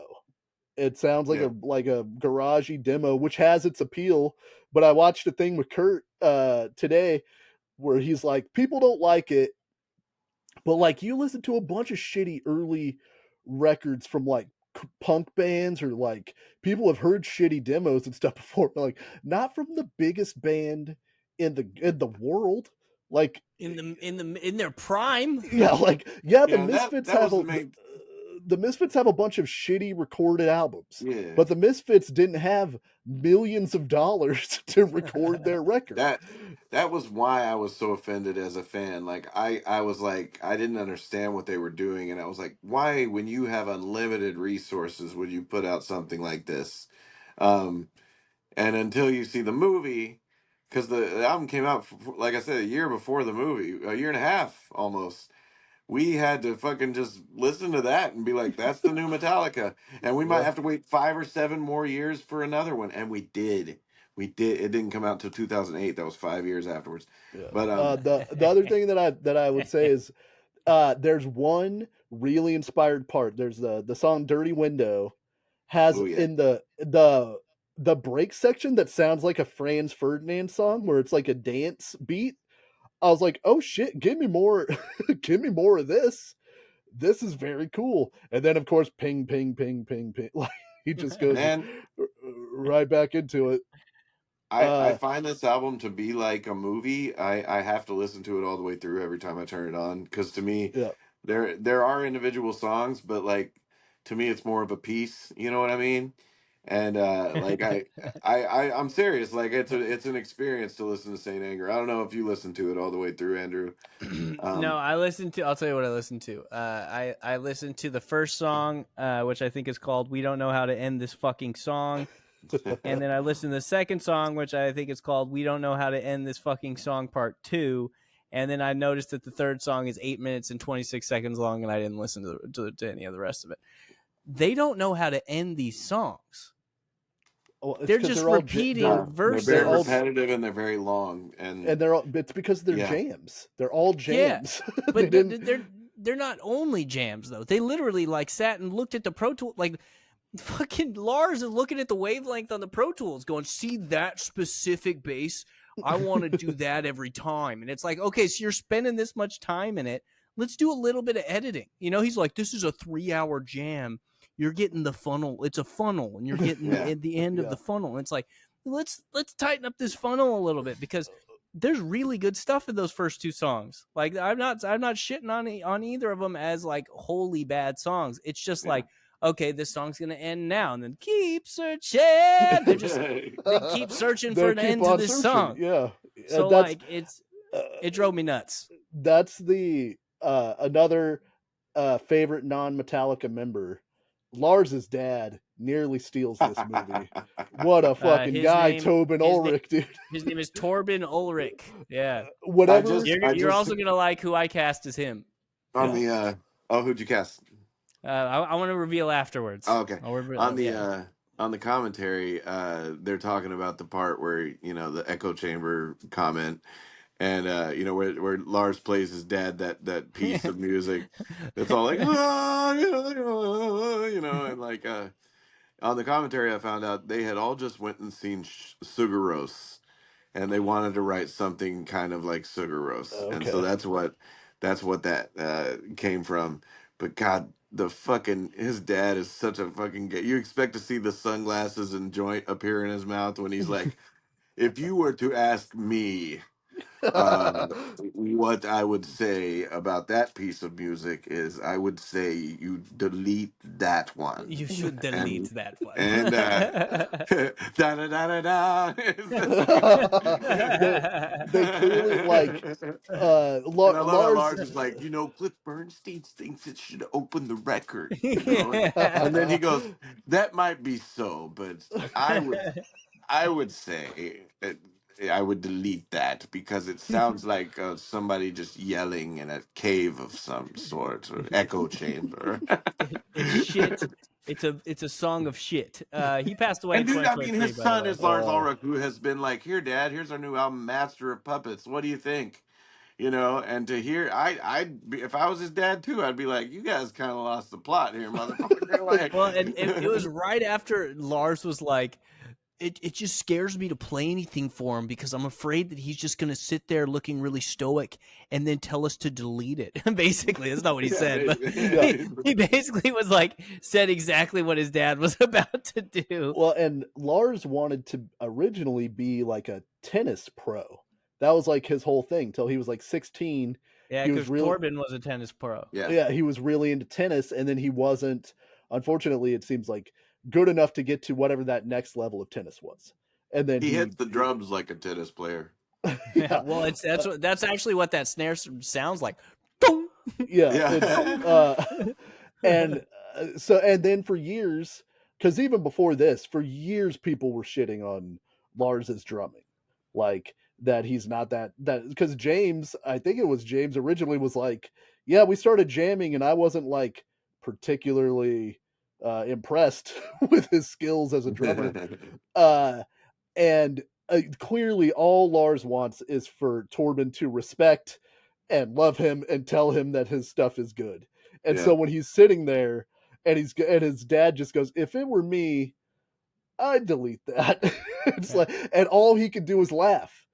They Yeah. start laughing, but you can tell it's the He's knife through the crushed. heart for him. Yeah. Yeah. The Well, Total other and dagger. he couldn't even in front of his dad. He's afraid of his dad. Like it seems like he respects his dad so much. Like he's standing there in the field on the property that he just bought, and the therapist is trying to get him to say to him what he would say to his dad if his dad wasn't there, and he's like, yeah. "Well," he's chewing his gum like the biggest douchebag on the planet. And he's like, I don't know, like I think maybe some of the like it's not anti-establishment or like the unconventional stuff that I like, it comes from this direction over here, and like nods his head toward, can't even say comes from my dad, like who I respect and love. He is just so afraid to express any love for his father because Yeah. maybe he's afraid that his dad's not going to reciprocate it. Yeah, I that's very telling. There is also the scene where they finally have the fight where Lars is trying to do some weird fucking drum thing where he's reversed the beat and he's playing the snare on one, and everybody is like, that doesn't work. It doesn't work for me. Kirk's like, I'm really struggling with this. Well, and it sounds bad. It sounds terrible. And it's like uh and James is going, I'm used to the drummer, kind of playing the beat. And Yeah. maybe you want to try a more like solid kind of thing. And they finally have the big fight, which is, I think that guitar riff sucks. So I'm trying to do something interesting for myself. And then they're going, yeah, but the drums suck. Maybe the whole thing sucks. And we need to address the whole thing. But they finally have it out with each other, and it's like, I forget, is that where Kurt slaps his head again, or his hand against his head Yeah. whenever he's like, Yeah. "Ugh." Yeah. He's like, it sounds stock to my ears. Yeah. he's like, And come on, guys. Let's oh go yeah, let's go bang on some instruments instead of let's go banging hammer around it each out. other. Yeah. Uh, Yeah. and then James rightly, finally, because he's been in therapy, goes, I think we use those terms like stock and all of that to needle each other. Like, and Lars goes, it sounds fucking stock to me. What do you want me to say? See, And I agree with Lars in the sense that Lars is just saying that it's, and I don't agree with Lars musically necessarily, but he right, is just saying that it sounds too conventional for him. You know what I mean? Like, yeah, Yeah, he's and once again, Lars is a guy who has sat across from James Hetfield while James is like, I wrote this. It's called Master of Puppets. And, like, and he's been like, oh my God, and like yeah, he's that's had the a million greatest of thing I've ever those. And heard. now, and yes, that riff James was playing, and the producer, like, once again, the producers and directors said it on the commentary. They're like, yeah, there's, James is just coming up with some really mediocre stuff. And, and then one of the other guys was like, hey, he's like, well, it is. Yeah, that's the thing. It's like a lot of them were just like they jammed like they weren't Metallica. A lot of the Yeah. jams, like they found some cool riffs and they wrote, like I said, there's a lot of good stuff, but a lot of it was like how I jam because I'm not a very good guitar player. Where it's like I find one groove that is the fucking miraculously is in the same key as the bass player is playing, Yeah. and I just keep repeating it and repeating it and repeating it so I don't fuck this whole thing up. And that's kind of what they were doing. It's like four notes over and yeah. over and over and Well, over and if again. you, Jacob, again, can speak more to this, but like, if you listen to the Chili Peppers talk about how they make their records, that's how they do it. I mean, that they might somebody might come in with an idea, but they have long, long Yeah. jam sessions, But and then they attach song structure to it. You know right. what But I then mean? they'll go, oh, hey, at hour, 126, you played this thing that's interesting. Let's make that A- into a song. Actually, they don't say, oh, hey, they say, hey, oh. Oh yeah. They I say, get hey, what you say, yo. I heard what you hey, say, yo. hey, big cat, you gotta jump on this. But like, they're a band that jams, and they're kind of built for that. And I think at least in this iteration, this band has never done that. Most of the hammering out has been Yeah. done between Lars and James before they get in the studio. And they've also completely changed their style. Like I was reading during Load and Reload, they started having Kirk play rhythm guitar too, Right. not First just time ever. leads. Yeah.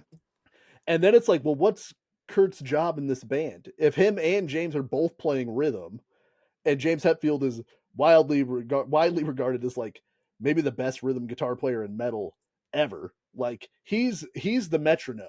That's why Lars, when you watch Yeah. him live, Lars can do all the weird shit that Lars does, and he kind of Yeah. gets out of time, and then he'll find it and he'll come back in. Is because James is a metronome. That dude, like that I'll dude, always is so incredibly solid. Go ahead. I always say that Kirk's a much like Kirk is underrated as a lead player, but I'd say Kirk is more underrated as a rhythm player because he has to match James every night. Like he's playing the exact same speed and thing, and they have to be precise or it sounds like mud. If you got two guys going cha cha cha cha cha cha, and one of them's just even a millisecond off, it's muddy. And Yeah. Kirk's great. Kirk's so good at matching James completely and doing all the down picking and everything the same way that James does. He's a fucking hell of a guitar player. I love him a lot. And in fact, the last few albums, he's Death Magnetic. He still kind of wrote his solos, but for the last two albums, he's been just improvising. He like He'll just play along to it at home, and just kind of jam a little bit, and then go into the studio and just fucking just play what comes. And so if you listen to the solos, like it's a whole different style for him because like old Metallica. Like if you listen to the one solo, that has some amazing little parts, but you can tell here he's just like, I'm in this key and here's what's coming out of me. Blah, blah, blah, blah. You can Yeah. see it in those making ofs too. And then Lars, once again, will sit with 10 solos and find the best parts of each one and piece it together one by one with the like Lars is truly like he cares so much about this fucking band. But they wouldn't be the band they are today. Like I said, the band they are today is them getting good at actually writing with each other, and it started with this. Yeah, I can definitely see that. the Death Magnetic one, you can definitely see there's a much more collaborative spirit, and Yeah, everybody's in such a better mood. yeah, Like, yeah, and they're all throwing ideas out, and like they seem to have gotten past the shit in this movie, but they yeah. had to make this movie and go through this process to get there. The other giant thing that is a part of this is during Napster. This is Lars versus Napster, Right. uh, and for the at the time, a million uncool points given to Metallica for fighting Napster because everybody was like, "Fuck that, free music. We got to pay $20 for every CD. You're a millionaire. What do you care if Master of Puppets is downloaded? Whatever." Lars is right. Yeah, Like a lot of the movie that Andrew was saying, Yeah. Lars is right, but his approach is incorrect. Like, yeah, and Napster also, they were like, look, we went to all the labels, and the labels laughed at us and told yeah, us that, like, and they were like, we were trying to tell you the future is this. There's no way to put the toothpaste back in the tube. Like, yeah. so why don't you join us, and then people won't steal your music? And they were like, no, CDs will never go away. And of course, now for $10 a month on Spotify, I can listen to every Metallica album I want to, as many times as I want. And Metallica gets pennies on the dollar for that. Well, so Lars is right. He was Yeah. just uncool about the way that he went about it, but I don't know any other way to go about it. And he was the only guy up there fucking He didn't realize the wave of youth that were using it that would think that was so uncool. You know, like it'd be like if some guy that's like, I don't even know about no TikTok actually like win against TikTok right now, you know. right. Everybody'd be like, you know, and you know, he may have some good points about why TikTok's bad, but you know, still, you know, you're being so uncool about it. Yeah, well, But yeah, he was it's tough as I think in the '90s, Metallica, the Black Album sold, however, it sold 16 million now. I don't know how much in the '90s, but Load sold 3 million copies. Reload sold 5 million copies. Like nobody's crying for Metallica, right. Well, yeah, yeah, if it even if it had been whatever your small indie band would have been at that point, even if it was even if it was fucking Echo Brain, nobody wants to be told, hey, don't steal our music for free, you have to go buy it so I can live. It's a hard sell, but it's an even harder sell from a guy who you perceive to be infinitely rich, It right. just seems so unrock and roll, but it's also like, well, that's why it's $300 for a concert ticket now, you sons of Right, bitches. I was Like, about to right. say there was a reason he was rich, and it was all those record sales. And yeah. if you're not, you know, and actually it, you know, they've had to find so many different ways to make money after that. They even like started before anybody else. They like when I went and saw them in 2004. I like 2 days afterwards could download my show on on you know on my Yeah. computer. A lot of they're doing that And now, yeah. Super cool. yeah, and you know it cost $20, but I was like, I can listen to the fucking show I was at. Okay, Yeah. you Well, and know, yeah, it wasn't like Pearl Jam fighting Ticketmaster. That seems right, cool.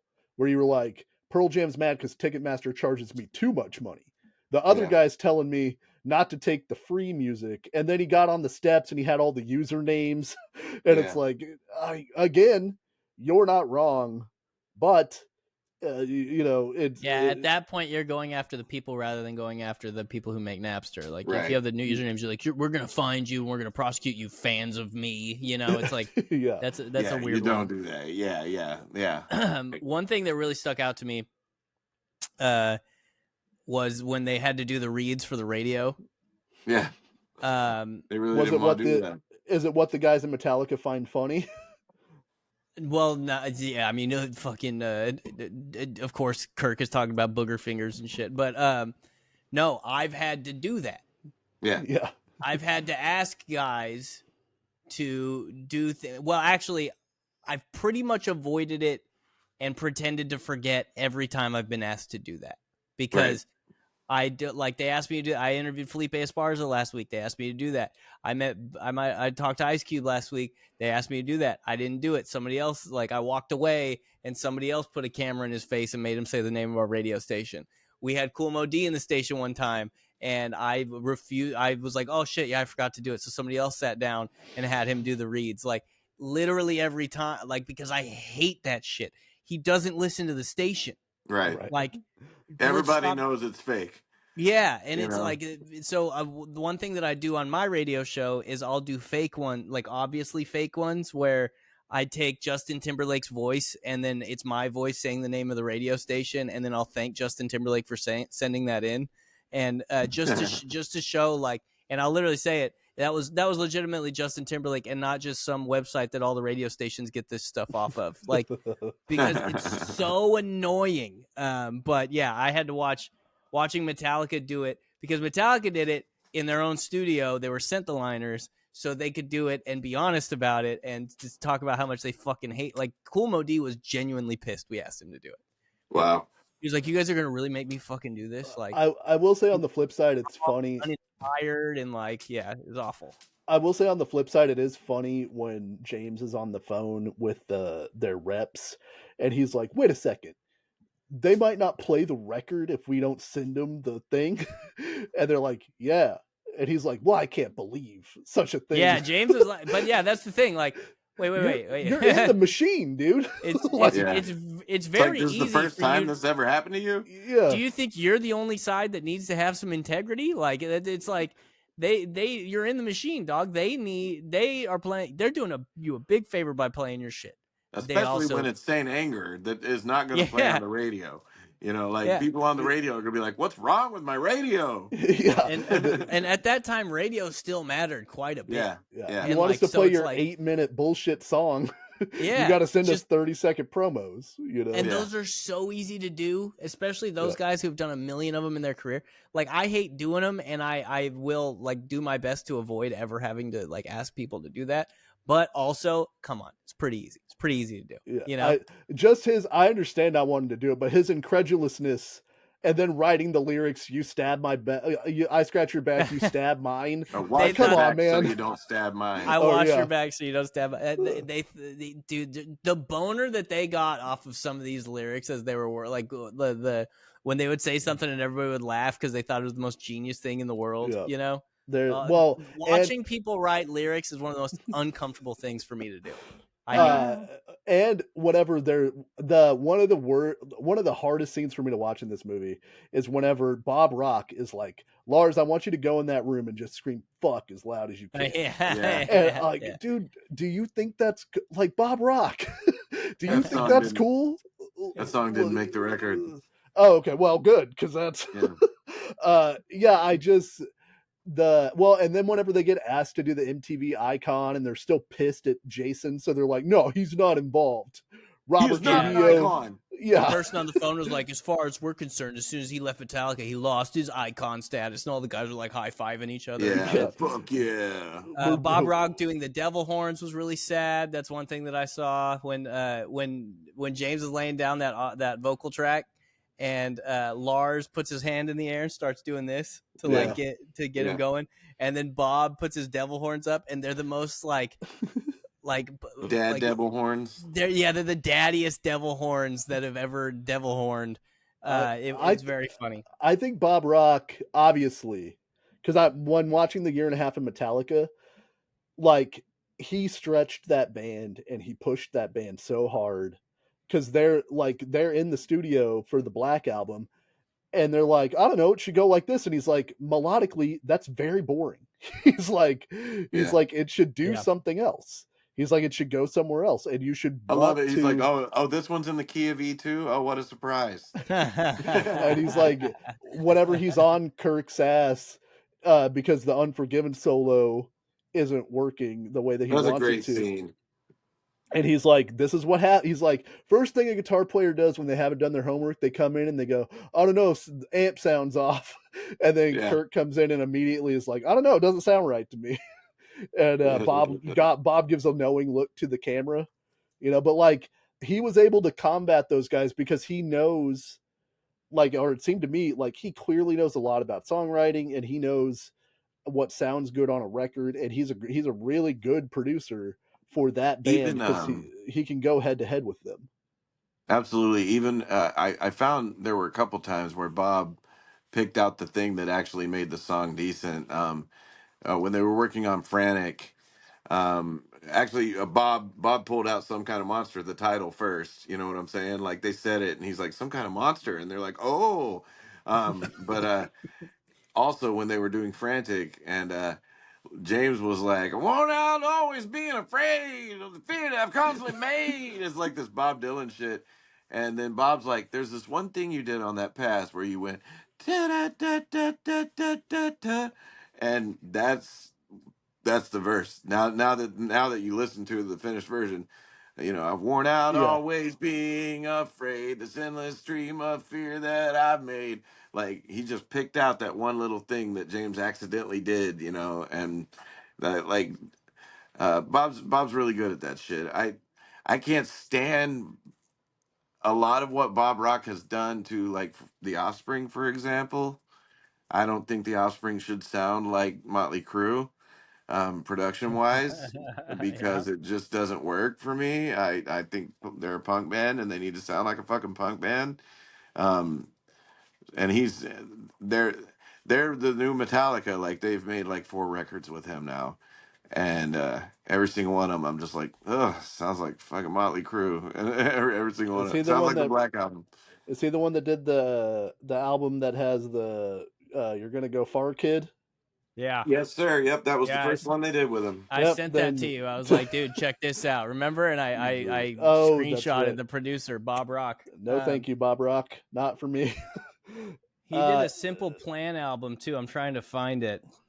It was one of the big ones. One of the really big Simple Plan albums was made by Bob Rock. I mean, the, if you even look at the Metallica, discography, every Bob Rock album was some kind of weird shit going on, and otherwise they just sound like Metallica.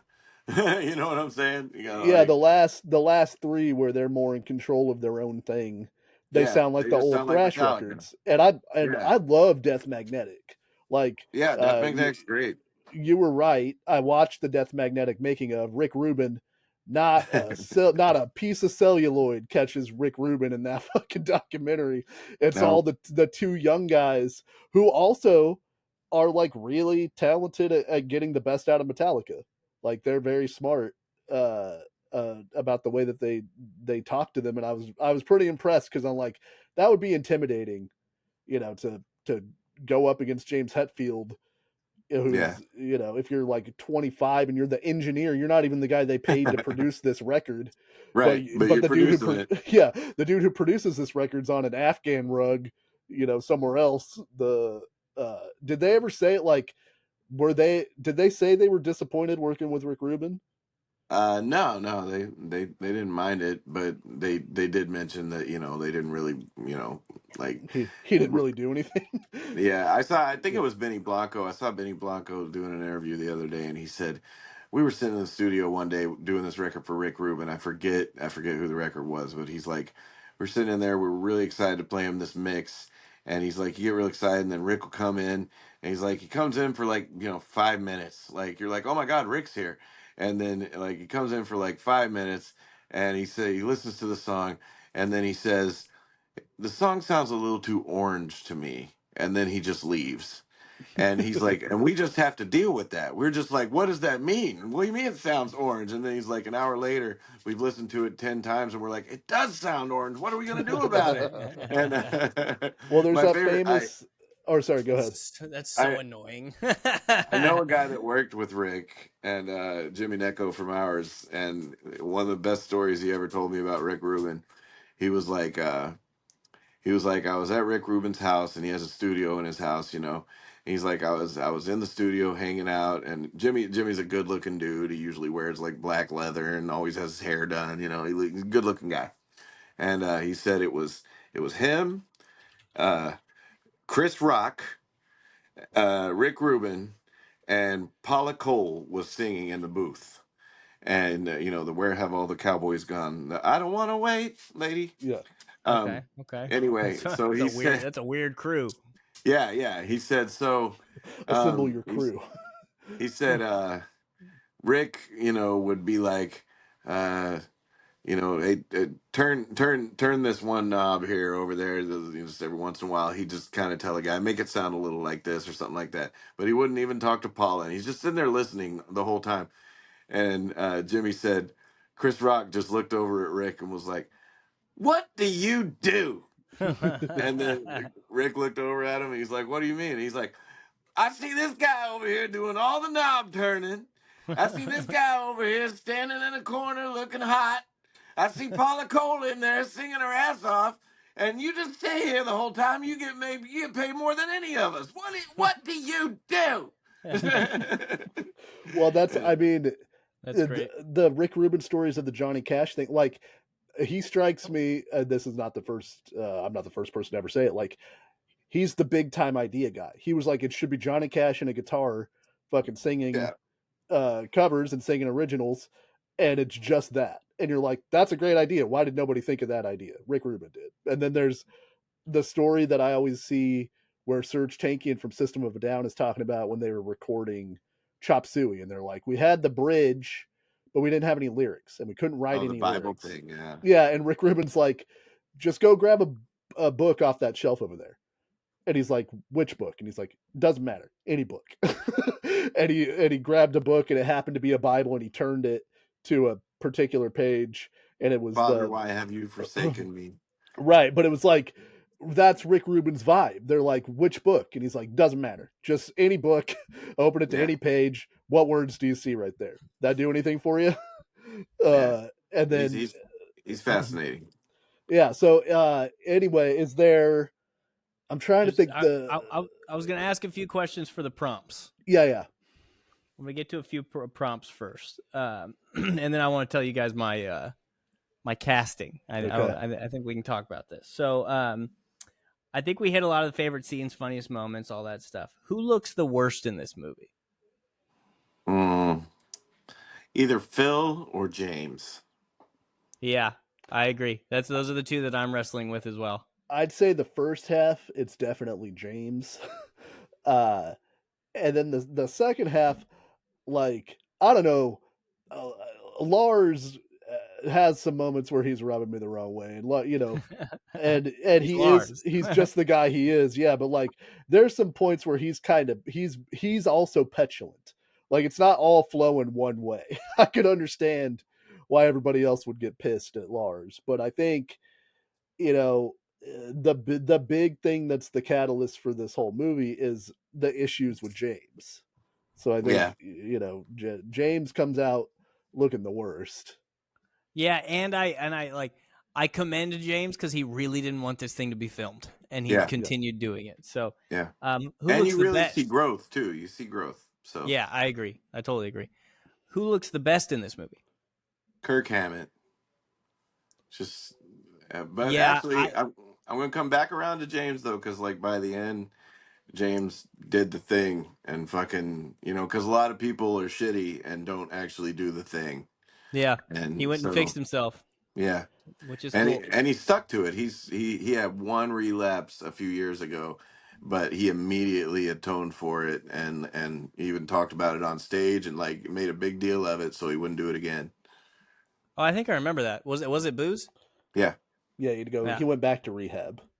yeah, Um. And yeah, I think it's Kirk, or for me, it's either Kirk or it's Robert Trujillo. And Yeah, that was mine. but It's either Kirk or Robert but Trujillo. also to Robert Trujillo's credit, he has the least amount of airtime in this movie. So he doesn't.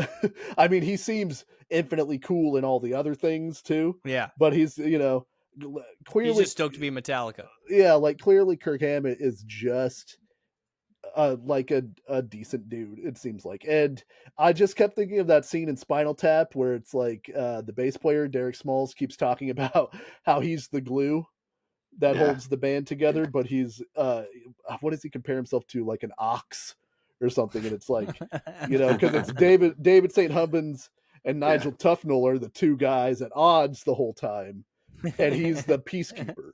Like Kurt Hammett is Derek Smalls, you know. Yeah, I could I totally I see that. recently saw an interview with him in character because they're doing Spinal Tap 2. And he was like, and that first movie, it was bullshit. He's like, they were there every day of the tour, and there was only one day we couldn't find the stage, and that's what's in the movie.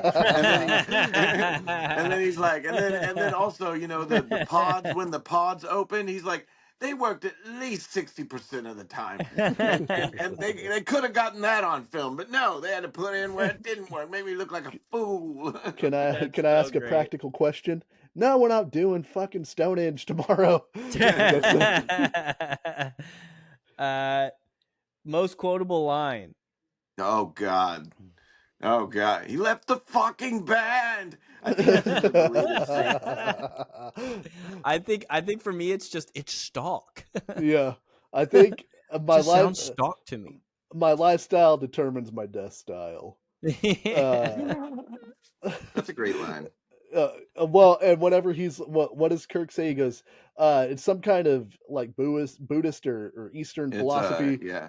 Birth is Life pain, life is pain, death is pain.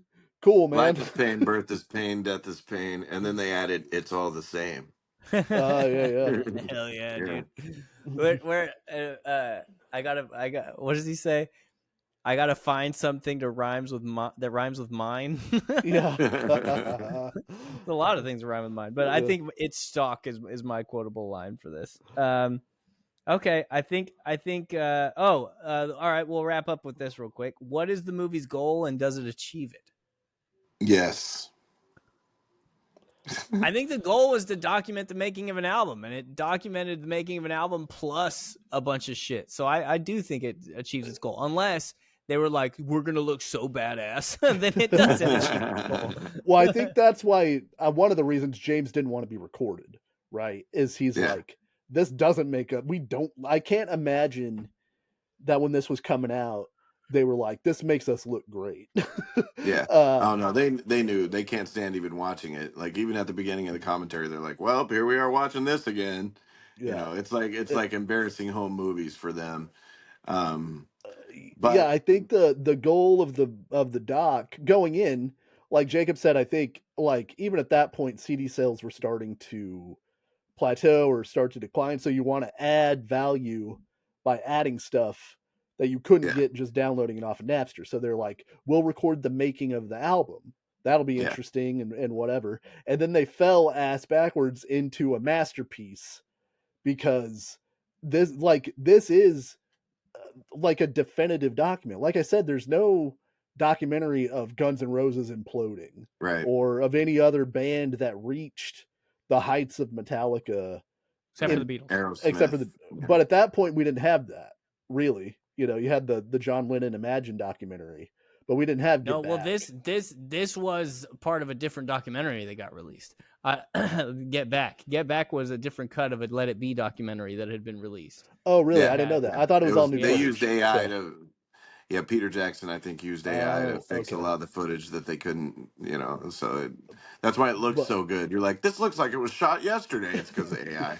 yeah. Yeah. So like you have this thing that's the internal work and it works for every if you're interested in this kind of thing, it's like, are you interested in how a band creates something? It's got it. Are you interested in how a band records an album? They have that. What are the internal dynamics of something as big as Metallica? Like it Yeah. hits every single box and they do, and I'm sure that they're not everything's in it because Jacob said his DVD has like 40 additional scenes in it, but like they show some pretty ugly stuff. Like I don't think it's all warts and all, but they do a really good job of like being as honest as they probably could stand to be, showing how ugly everything got between everybody. Like the thing I Yeah, go, I think sorry, go ahead. I commend them for how candid they got. The thing I I keep really do. going back to is like, can you imagine, Jacob, like the documentary of the making of Use Your Illusion 1 and 2? Like if Oh we my had God. that, Yeah, absolutely. like that, or even just a really good documentary. I think there's some of it in the second part of the year and a half of Metallica, but of the Guns N' Roses Metallica tour, the fucking Yeah. nightmare Yeah. that thing was like. those that it's like a moth, like the Metallica song. It's like a moth to the flame. I can't stop watching these four dudes like implode the mystique of their band. Yeah, The last thing I was going to add is it's a small moment in the movie that I think is so interesting, and then they don't revisit it and they don't really talk about it. But there's a point where they kind of float the idea that Jason has asked to maybe rejoin the band, yeah, Yeah. and I yeah. find that so interesting. And they're all immediately like, "Fuck that, we don't want this dude in our band anymore." And That would have like, been so weird. well, and I want to hear Newstead's part of it because I've never really heard that. Like, I know he joined Ozzy, but I imagine that in the stark light of day, after he made this impulsive decision, he was like, "Fuck, I was in Metallica." Yeah, yeah. I mean, shit. you You know, you were literally dream job if you're a musician. I mean, you know. Yeah, and he So had he's a couple Echo Brain shows, and he was like, you know what, I want to be famous again. yeah, yeah, I'm yeah. and ready to be it's famous. I looked at their tour, and they were playing pretty small venues and stuff like that. So to go from stadiums to fucking, yeah, it's just not as I don't know. It's just and not as good. And of course, you can't have Echo Brain be a band that people enjoy because they like it. Anybody listening to Echo Brain is because Jason Newsted's in it. right, So, there that probably feels weird for the other people in it. You know, they're like, "Oh, we don't sound like Metallica, and people hate us because of that because you're in this band." yeah, Yeah, it's and they Yeah, broke up in 2005, by the way. word. oh, that's so soon Yeah, after they broke up very quickly after he gets after all after he this. gets replaced. After they Oh, got their big rub on some kind of monster, yeah. it did not Well, last very much and longer. Trujillo's not giving that gig up. Robert Trujillo knows Oh, what good. what No, time no, it is. he's ride or die, dude. Yeah, Yeah, Yeah, and I Trujillo's appreciate turning it. into Bob Rock immediately. Hey, bro, you guys don't want to settle. I'm telling you. yeah. Well, it's crazy to think The he's been in the band longer than Jason Newsted ever was. or Like, Cliff, or yeah. Clint, yeah, he's the longest tenured bass player in Metallica, And and dude, I'm telling you, like he's only been on 3 of the records. their last album, 72 Seasons, they really let him come into his own. His playing's amazing on that record, dude. Like I love that album so much. So fucking good. Well, that's the thing. Like, Queen has existed so much longer without Freddie Mercury than with him. You Yeah, know, Yeah. it's just. But I'm not saying that the quality is Metallica, I Metallica. mean, well, I was mean, they are yeah, literally the definitive version of themselves today. I mean, even if you look at the Cliff era, there was a lot of cracks and stuff like that when they played live. They play way too fast and stuff like that. Metallica these days is a well-oiled live machine. They actually rehearse again and stuff like that. So I mean, like, I'm just really grateful for this movie. I'm really grateful that, as a fan, I'm really grateful about this journey. I know Saint Anger is a blight on all existence to a lot of people, especially drummers. But I really look at it as it's like kindergarten. It's like a band that had no idea how to actually communicate with each other, and this is their first effort to do that. And the producer was in on it, and everybody was in on it. Everybody's sitting there in the therapy sessions and stuff. So yeah. um, the fact that they even squeezed out a record, good job, guys. Because like with everything they were going through, with the limited amount of time they had every day, I mean, I can see why they wanted to just be like, we're just gonna fucking try to catch stuff and then put it together instead of like, okay, that's a demo. Now we got to re-record this song 20 times, which is what they do when they really want to do something nice. And it was So. number one. It was number one in 30 countries. Oh, dude, and that's the thing with Metallica, and that's why the Cliff Bernstein and everybody they're all so excited about Saint Anger. They've heard it. I'm sure they know it doesn't sound as good as other Metallica, but Metallica's a guaranteed number one album. So like, we just Yeah. need this to come out so the fucking fourth quarter is gonna be great and whatever, la la la. And it's all business and it's all commerce. Metallica's also their own record label now. uh they blacken recordings, like they release their own shit. Everything is in house, like they don't rely on anybody. uh They also have their they're their own. whiskey. Don't forget about their they're, whiskey. yeah, they got whiskey, but they're their own business now. It's really a this movie is a really great a way to see a turning point in a band that could have broken up and just been, a has been type of band, because like if they would have broken up during this era, people would have just been like, well, Metallica was good, then they sucked, then they broke up. Yeah. So I think it's great that they're like, well, Metallica was good and then they sucked really bad and we thought it was all over and now they're good again. So wow. You have your guys up, Andrew? I got my guys up. I'm All ready to right. rock and roll. You ready? Okay, so I had this idea because I had a particular person who I would like to play Bob Rock in this movie. Yeah. And so I came up with some of them are a little avant-garde. I take some liberties, Okay. but I think this could be a good movie. And another caveat, not all these guys are alive. Not all these guys are from the same era.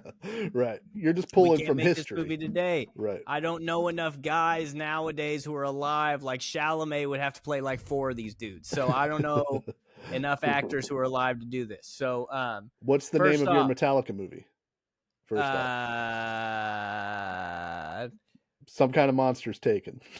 I know. Fuck. Let me think about that. Obey Your Master. Okay. I'm just right. imagining the trailer, where it's like they get together and then you hear the Master of Puppets gone. I've always wanted to be in a metal band, and then they see Yeah. weird Danish guy in the corner. Yeah.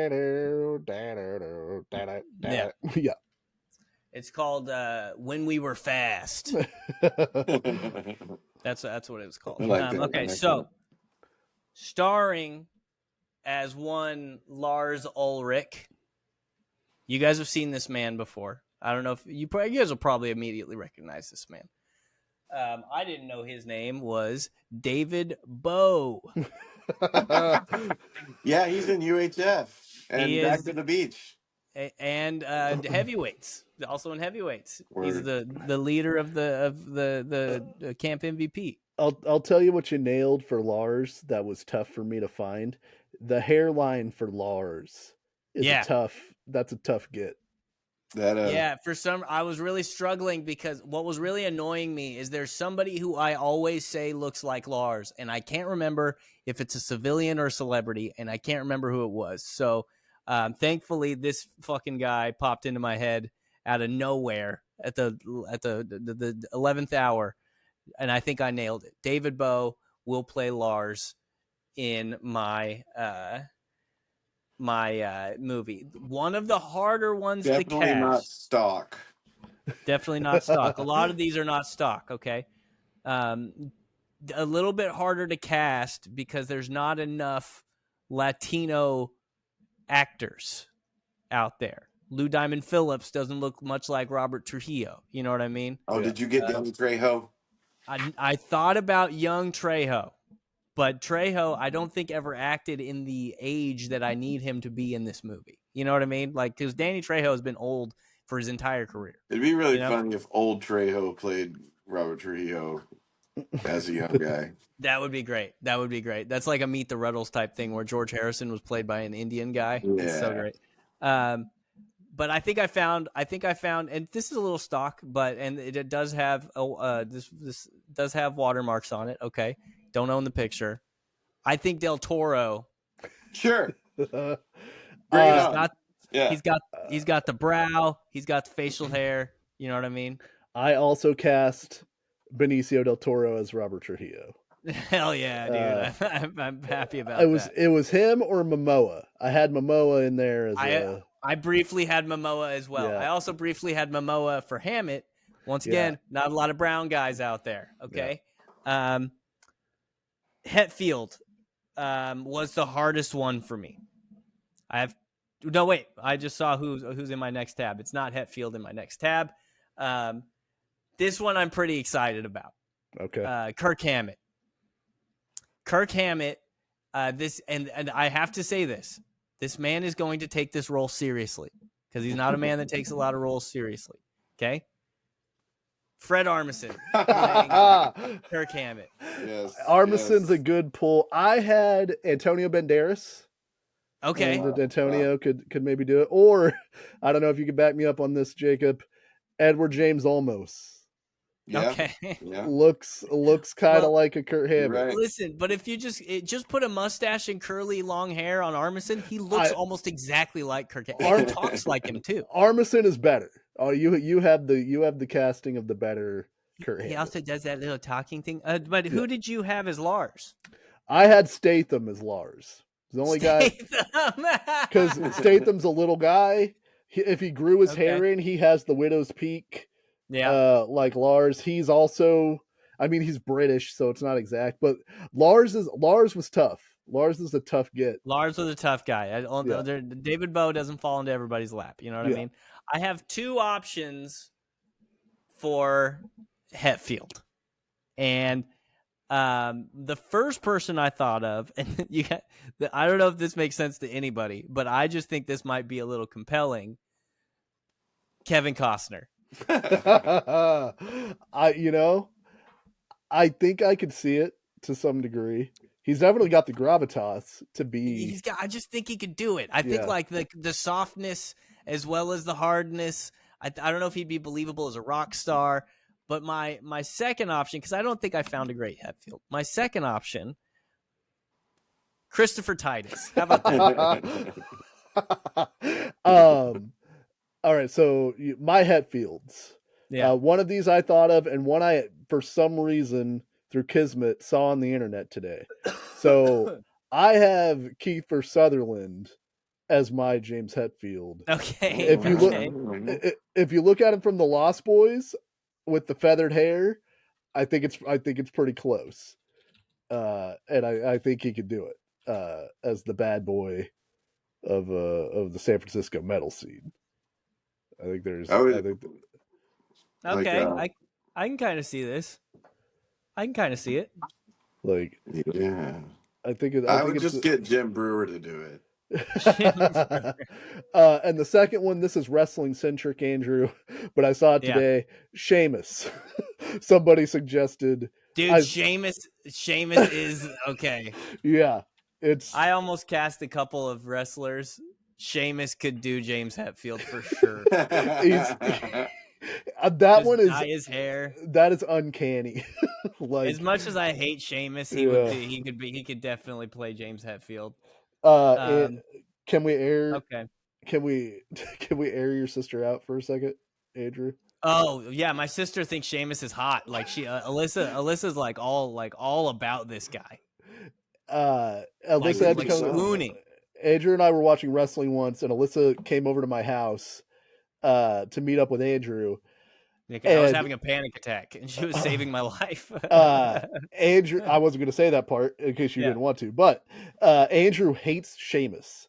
And so 5 seconds into Alyssa being at my apartment watching wrestling with us, she goes, I think that guy is hot. And it was, she's like, that guy's really hot. It was hilarious. And because Sheamus is literally Andrew's enemy. So he's just a monster ginger. Like I just don't like him. All right. I think Sheamus actually wins this, unfortunately. But the thing is, I don't know if people take the movie as seriously, but I also offered Christopher Titus. So, Bob Rock, it's got to be Hartman. Nobody but Hartman can play Bob Rock. They have the same voice. They look almost exactly the same. Like, it has to be Phil Hartman. Because I knew that you cornered the Hartman angle, I don't know that I would have pulled Phil Hartman. I think Bob Rock looks like Joe Walsh from the Eagles. And Joe Walsh has acted. He was on the Drew Carey show. So I think you could cast Bob Rock as Joe, or Joe Walsh as Bob Rock. I think he does look like Joe Walsh, for sure. Like, look at this. I can see that for sure. I think it's very clearly Hartman, man. I think listen to their voices. Like it's weird. If we're talking all time, dead or alive, we definitely definitely cast Hartman. I'd put Mark Maron in there for Bob Rock. Mark Maron's a good pull too. That. Yeah. You'd have to get him to shave. Yeah. I could see Mark Maron doing Bob Rock. Mustaine took me a really long time. I couldn't figure out who to play Dave Mustaine. I literally paused it on his face and was like, okay, maybe I find just his eyes. And I'm like looking at his eyes. And then I cover it just his eyes and I'm looking at his mouth. I think I found one. Obviously, we're going to need a wig for this one. Alfie Allen, a.k.a. Reek from Game of Thrones, Yeah, I that's think would play a great Dave Mustaine. that's really What good. about Dennis Quaid's son? Oh, Jack I don't. Quaid, that's another good Yeah, one.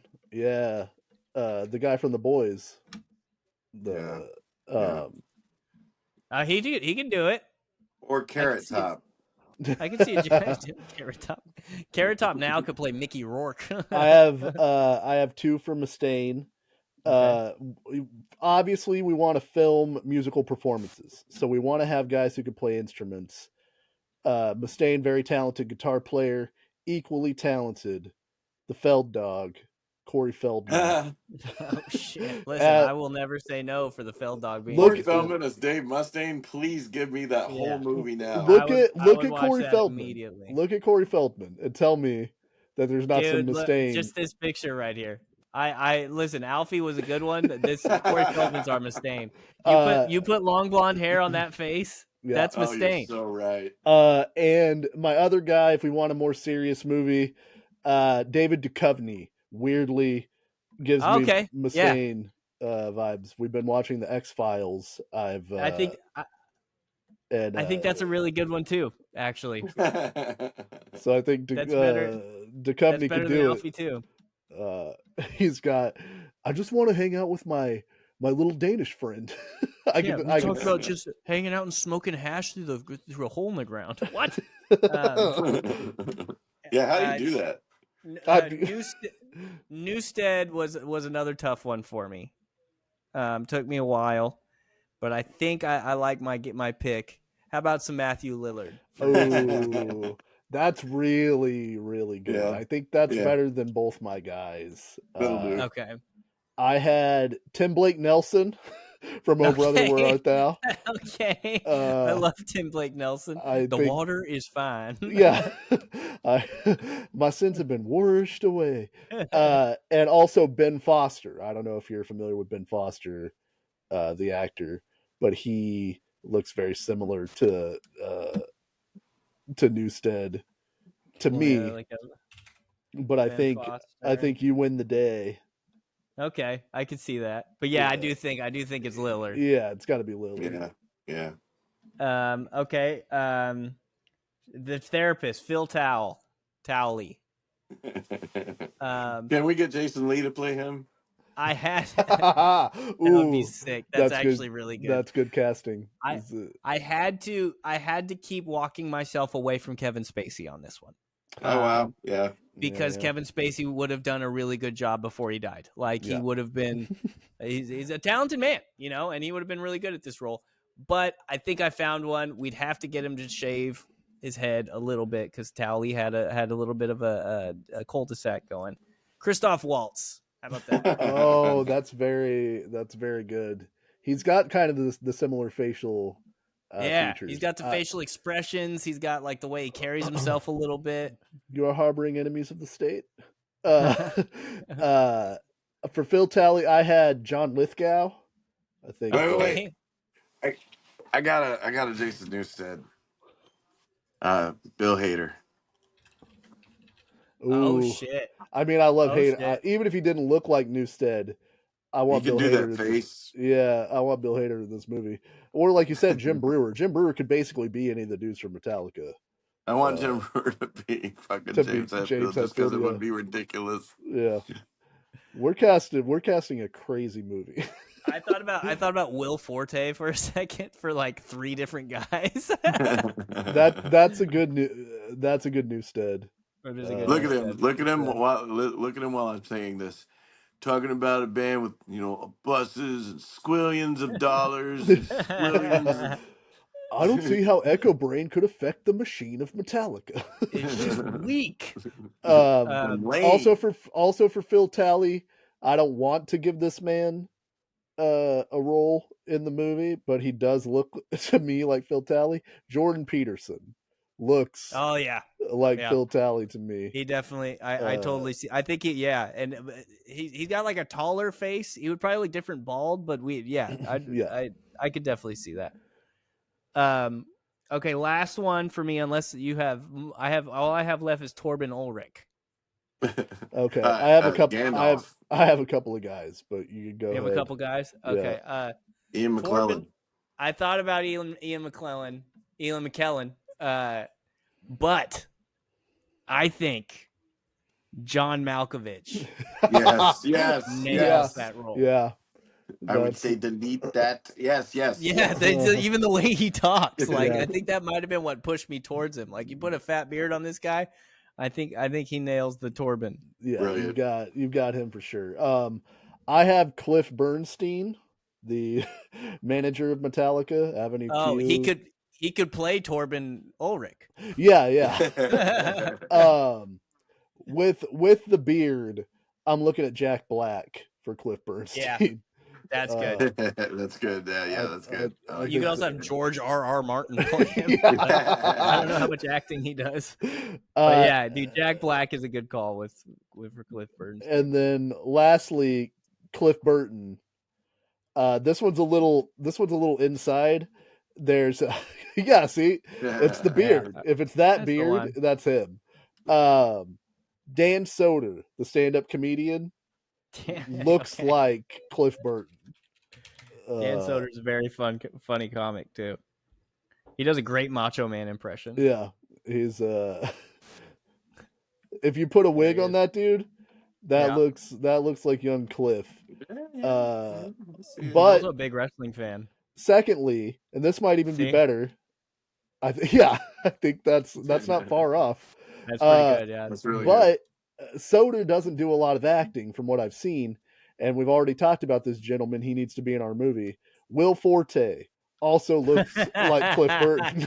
So I Please, said yes, Forte, and you yes. had a Forte in I your had pocket? Forte in my We pocket. need Forte for Cliff. Yeah, I'm into Yeah, that. I had Yeah. Forte in the back But pocket, ready to go. the caveat for all these guys is they have to take they're taking this role seriously. Yeah, Right? It's like I'm putting Armisen in the movie, but he's taking the role seriously. You know, Forte's taking the role seriously. Well, and I don't know if you know this because he doesn't bring it up a lot, but Fred Armisen already plays drums, so we've got Yeah. yeah. He plays guitar. You know too. what? Somebody told me one time, but I heard he's really candid about it, and he doesn't want anybody to know that he plays the Yeah. drums. He's not up front. It's not it's not his entire personality all the time. So that's nice too. So we got to put out the cast list for Okay, our so Metallica movie. So we have I think we have Seamus. Bo. We have Seamus for Hetfield. Yeah. I gotta cross out my guys because your guy definitely wins that one. I hope he can. I doubt he can act. I think we're going David Bowe for Lars, Yeah. Yeah. Del Toro for Trujillo, Yeah. Yeah. Armisen for Hammett. Love it. Yeah, and then Mustaine. What was your final Mustaine? It's Corey. Oh, David Corey Duchovny Feldman. or Corey Feldman. I think we're going Feldman, even though Duchovny the better casting is probably Duchovny.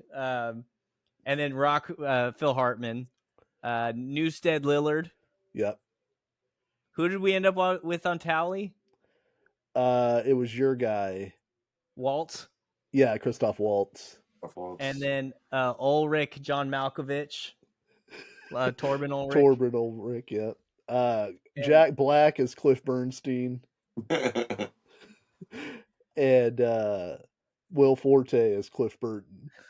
We could do like a disaster artist type of thing. Yeah. About the making of this movie.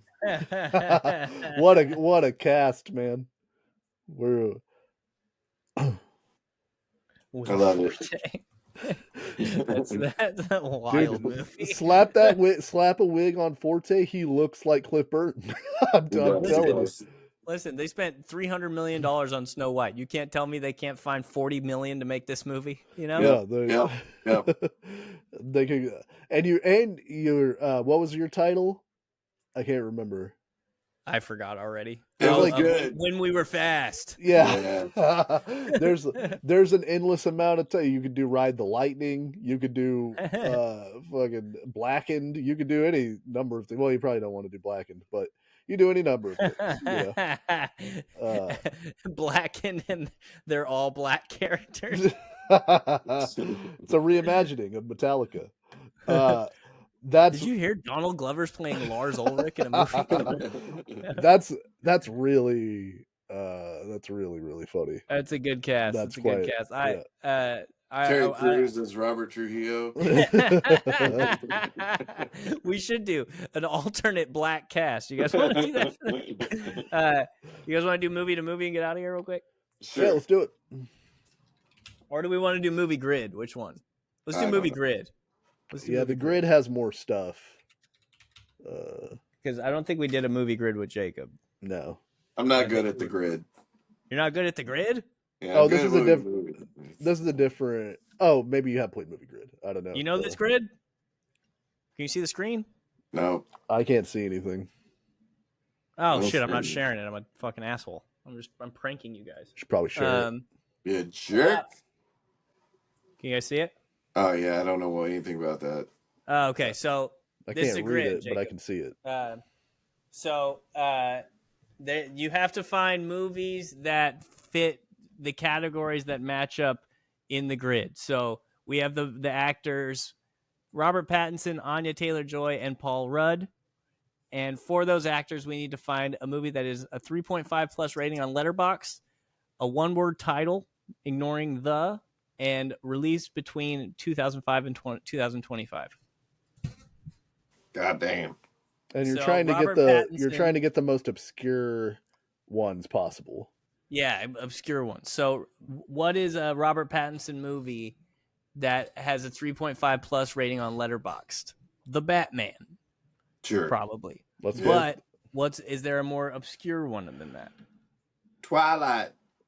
Breaking Dawn Part 2. Well, Letterboxd is user reviews, so it might have a high review on their Okay, we on can- their thing. I We don't can know try why. You know, like we ain't just doing the Barstool Sports trivia like normal. But You want to do that? We can do it if we want to. I don't know. Like this grid thing, it just confuses me and it makes my ADHD hurt. Okay, we'll do Barstool Sports then. Jacob wants to do it because he's sneaky good at NHL trivia. Yeah. Oh no, that'll be you guys. You know, Okay. he knows all about the history of the Canucks. This is the daily Devils and Trivia. It's the first 3 questions are sports. The last are general American culture. There's 9 questions. NFL. While they never broke 900 yards this season, wide receiver Malcolm Floyd totaled over 5,500 yards for this AFC franchise from 2004 to 2015. Joe Montana. I've got the What? I've got the Colts in my head for some reason, Dusty. I thought for a second that it was the Cardinals, but they're in the NFC. The Colts is, I think, if we want to go, I think it's the Chargers Oh, okay. We'll go Chargers. for some reason. I think. Bang! Sure. Yes. Yeah, dude. 1 for 1. 9's on the table. Lots of NBA. Madden. This team was the Eastern Conference #1 seed during the 2021 playoffs, but got upset by Trae Young and the Atlanta Hawks in the conference semifinals. I got no fucking idea. The Mighty Ducks. The Yeah. Mighty Ducks. The fucking. Do you have We any should idea? have done Metallica trivia. What are we thinking? Yeah. You asked for the dozen, you bastard. Miami Heat. Yeah, that's fine. Wrong. Golf. This legendary English golfer was a 6-time major champion and won the Masters 3 times, taking out the green jacket in 1989, 1990, and 1996. Go ahead, Nick Andrew. It's on the Faldo? table. Yeah. Is 8 that something Nick too. Faldo? Trying to think if there's Faldo. another English golfer that this could be. Tom Watson's American. I don't know Happy if he won Gilmore. 3 times, but I'm not going to hold this up anymore. I'm going to go Nick Faldo. Nailed it. Oh, Hell yeah. look Give at me- you. Cars. From 1958 to 2005, the DeVille was a full-size luxury car model produced by this automobile brand. That is a Cadillac, I The believe. Cadillac Coupe de Ville. I was about to say, is it coupe? the Oh, yeah. Lots of Celebrity mashup. Afro Man lets me know he drives a Cadillac Coupe de Ville. Oh my God. I don't know. That's I don't know who terrible. those people are. I have no That's idea. Bradley Cooper and Bradley Cooper and Kate Hudson, maybe. Look, I have face blindness when it comes to celebrities. I for either some get it reason. immediately or not at all. I was wrong. Yeah. Chain restaurants. The Frito chili cheese wrap, quarter-pound double cheeseburger, and premium chicken bites can be found under this fast food chain's Car Hop Classics menu Sonic. section. I believe this Sonic. is Sonic. Television. Nailed it, by the way. Hell yeah. This CBS military police procedural has been running since 2003 and had Mark Harmon in a lead role for its first 19 seasons. Damn, Mark Harmon. Who is that? Why can't I think of who that is? I think this is NCIS. All right. 2003? Hell yeah, dude. God damn, that's a long Movies. Ashton Kutcher and Natalie Portman begin a friends with benefits relationship that somehow develops into actual deep feelings in this 2011 rom-com. time. Jacob? Ooh. Yeah, Man, Natalie Portman and Ashton Kutcher. I don't know. That's weird. I haven't seen that. I believe this movie is called No Strings Attached. If you get this, you're a genius. Kaboom. Oh, Genius. Because there was the other one with Mila Kunis and Justin Timberlake called Friends with Benefits. They came out like 2 months apart, and the premise is the exact same for both of these movies. All right. There was a band that was formed in 1992. Yeah. Okay. The co-founder, co-lead vocalist, and lead bassist of this band's name is Mark Hoppus. Do you guys have any idea? Plus 44? Plus 44. Same joke. Yeah, we went for it. Use double dip? Sure. NBA? Celtics. I was gonna say the Celtics is a good guess. Nope. All right. 12% of people got the mashup, and that is Kate Winslet and Bradley Cooper. Oh, God man. damn it.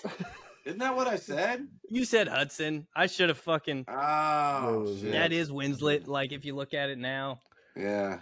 NBA, that was the Sixers. So we got 7. Wow. Seven's good. 7's not bad at all. Seventh heaven. I'm glad I was able to be a part of the trivia. I like hearing this part of the show. The trivia's fun, man. Yeah. The trivia's fun. The quest for 9 continues. I got 8 last week. Oh, I was so mad. By himself, he got 8. Yeah, I was so close. Shit. We're getting close. You're getting there. Yeah. I've lost all my energy. So me too. I've been sick all week. I need to lay down. Your strong is gone. Yes. Thank you for listening. Thank you to everybody who listens. We appreciate it. Again, thank you to Jacob for coming on. It's always a wonderful time. Good to see you. And stay tuned. We'll be back next week as this particular podcast. But again, we are moving forward in a couple weeks as a new wrestling podcast that'll still be fun. So listen to that too. And funny and cool. And we'll still mention fast food every once in a while. Yeah, and, you have to mention the fast food. And if you guys ever are gonna do Suburban Commando and talk about that, you just let me know. I was gonna talk to you in 1 second once we were done about an idea that I have. So I was frozen today. Remember, we're not madly in anger with you. We're the Snart Marks podcast. Bye, everybody. Kill, kill, kill, kill, kill, kill.